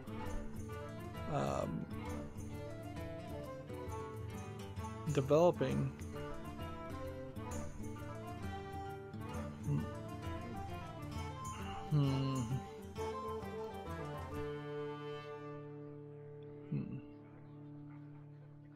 Yeah. It would be more helpful for this extra side story if they told me what Summerfall Studios' fake campaign was going to be about. Is it a first-person shooter? Is it a top-down action game? Is it a strategy game? Gamasutra has the same article here. Co-founder Mike O'Brien is leaving Guild Wars developer ArenaNet. We already talked about that, and we'll have to see whether that relates to the controversy from about a year ago around ArenaNet or not. And then Gamasutra has a get a job. Insomniac, Manticore, and more are hiring. So Green Park Studios in Calabasas, California for an art director, senior product manager for Manticore in San Mateo, California, rig technical animator for Big Red Button in El Segundo, California, lead level designer in Insomniac Games in Nice, France, a senior programmer for Disbelief in Nice, France. Also, those all sounded like new job listings too. Interesting. Usually when I see a long list like that, it's just repeating things I've already talked about. And then that puts me at the Humble Bundle store, and I'm fairly certain that there's no new bundle today. And then that, I guess we could scroll up to the new tweets. I have Randy Pitchford tweeted out a gold keys for Borderlands 3, but really if that's all he tweets out, then he's doing his job right. Then there's some other games that I might even curate some of those games. Twitch support is running into a bug that they're dealing with. I'm not even going to mention it. I think going forward, if there are bugs, I'm just not going to mention it. The Epic Store has been pretty good also about not even mentioning problems. Let's see. Just scrolling down here, and yeah, by the looks of it, nothing new has happened on Twitter. Although I've messed with the way Twitter looks so much that it's possible I'm just missing content. Alright, well, that's gonna be it for this recording, and apparently I'm almost out of space. As always, I ask you to like, share, subscribe, comment, and watch every second of my videos. If you want a friend or follow me on any social media sites, there's a whole bunch of links down below in the description box. And if you want to support me even further, there's a link to Patreon, or you can friend me on Steam and gift me a game off my wishlist. Thank you for watching. Have a good evening.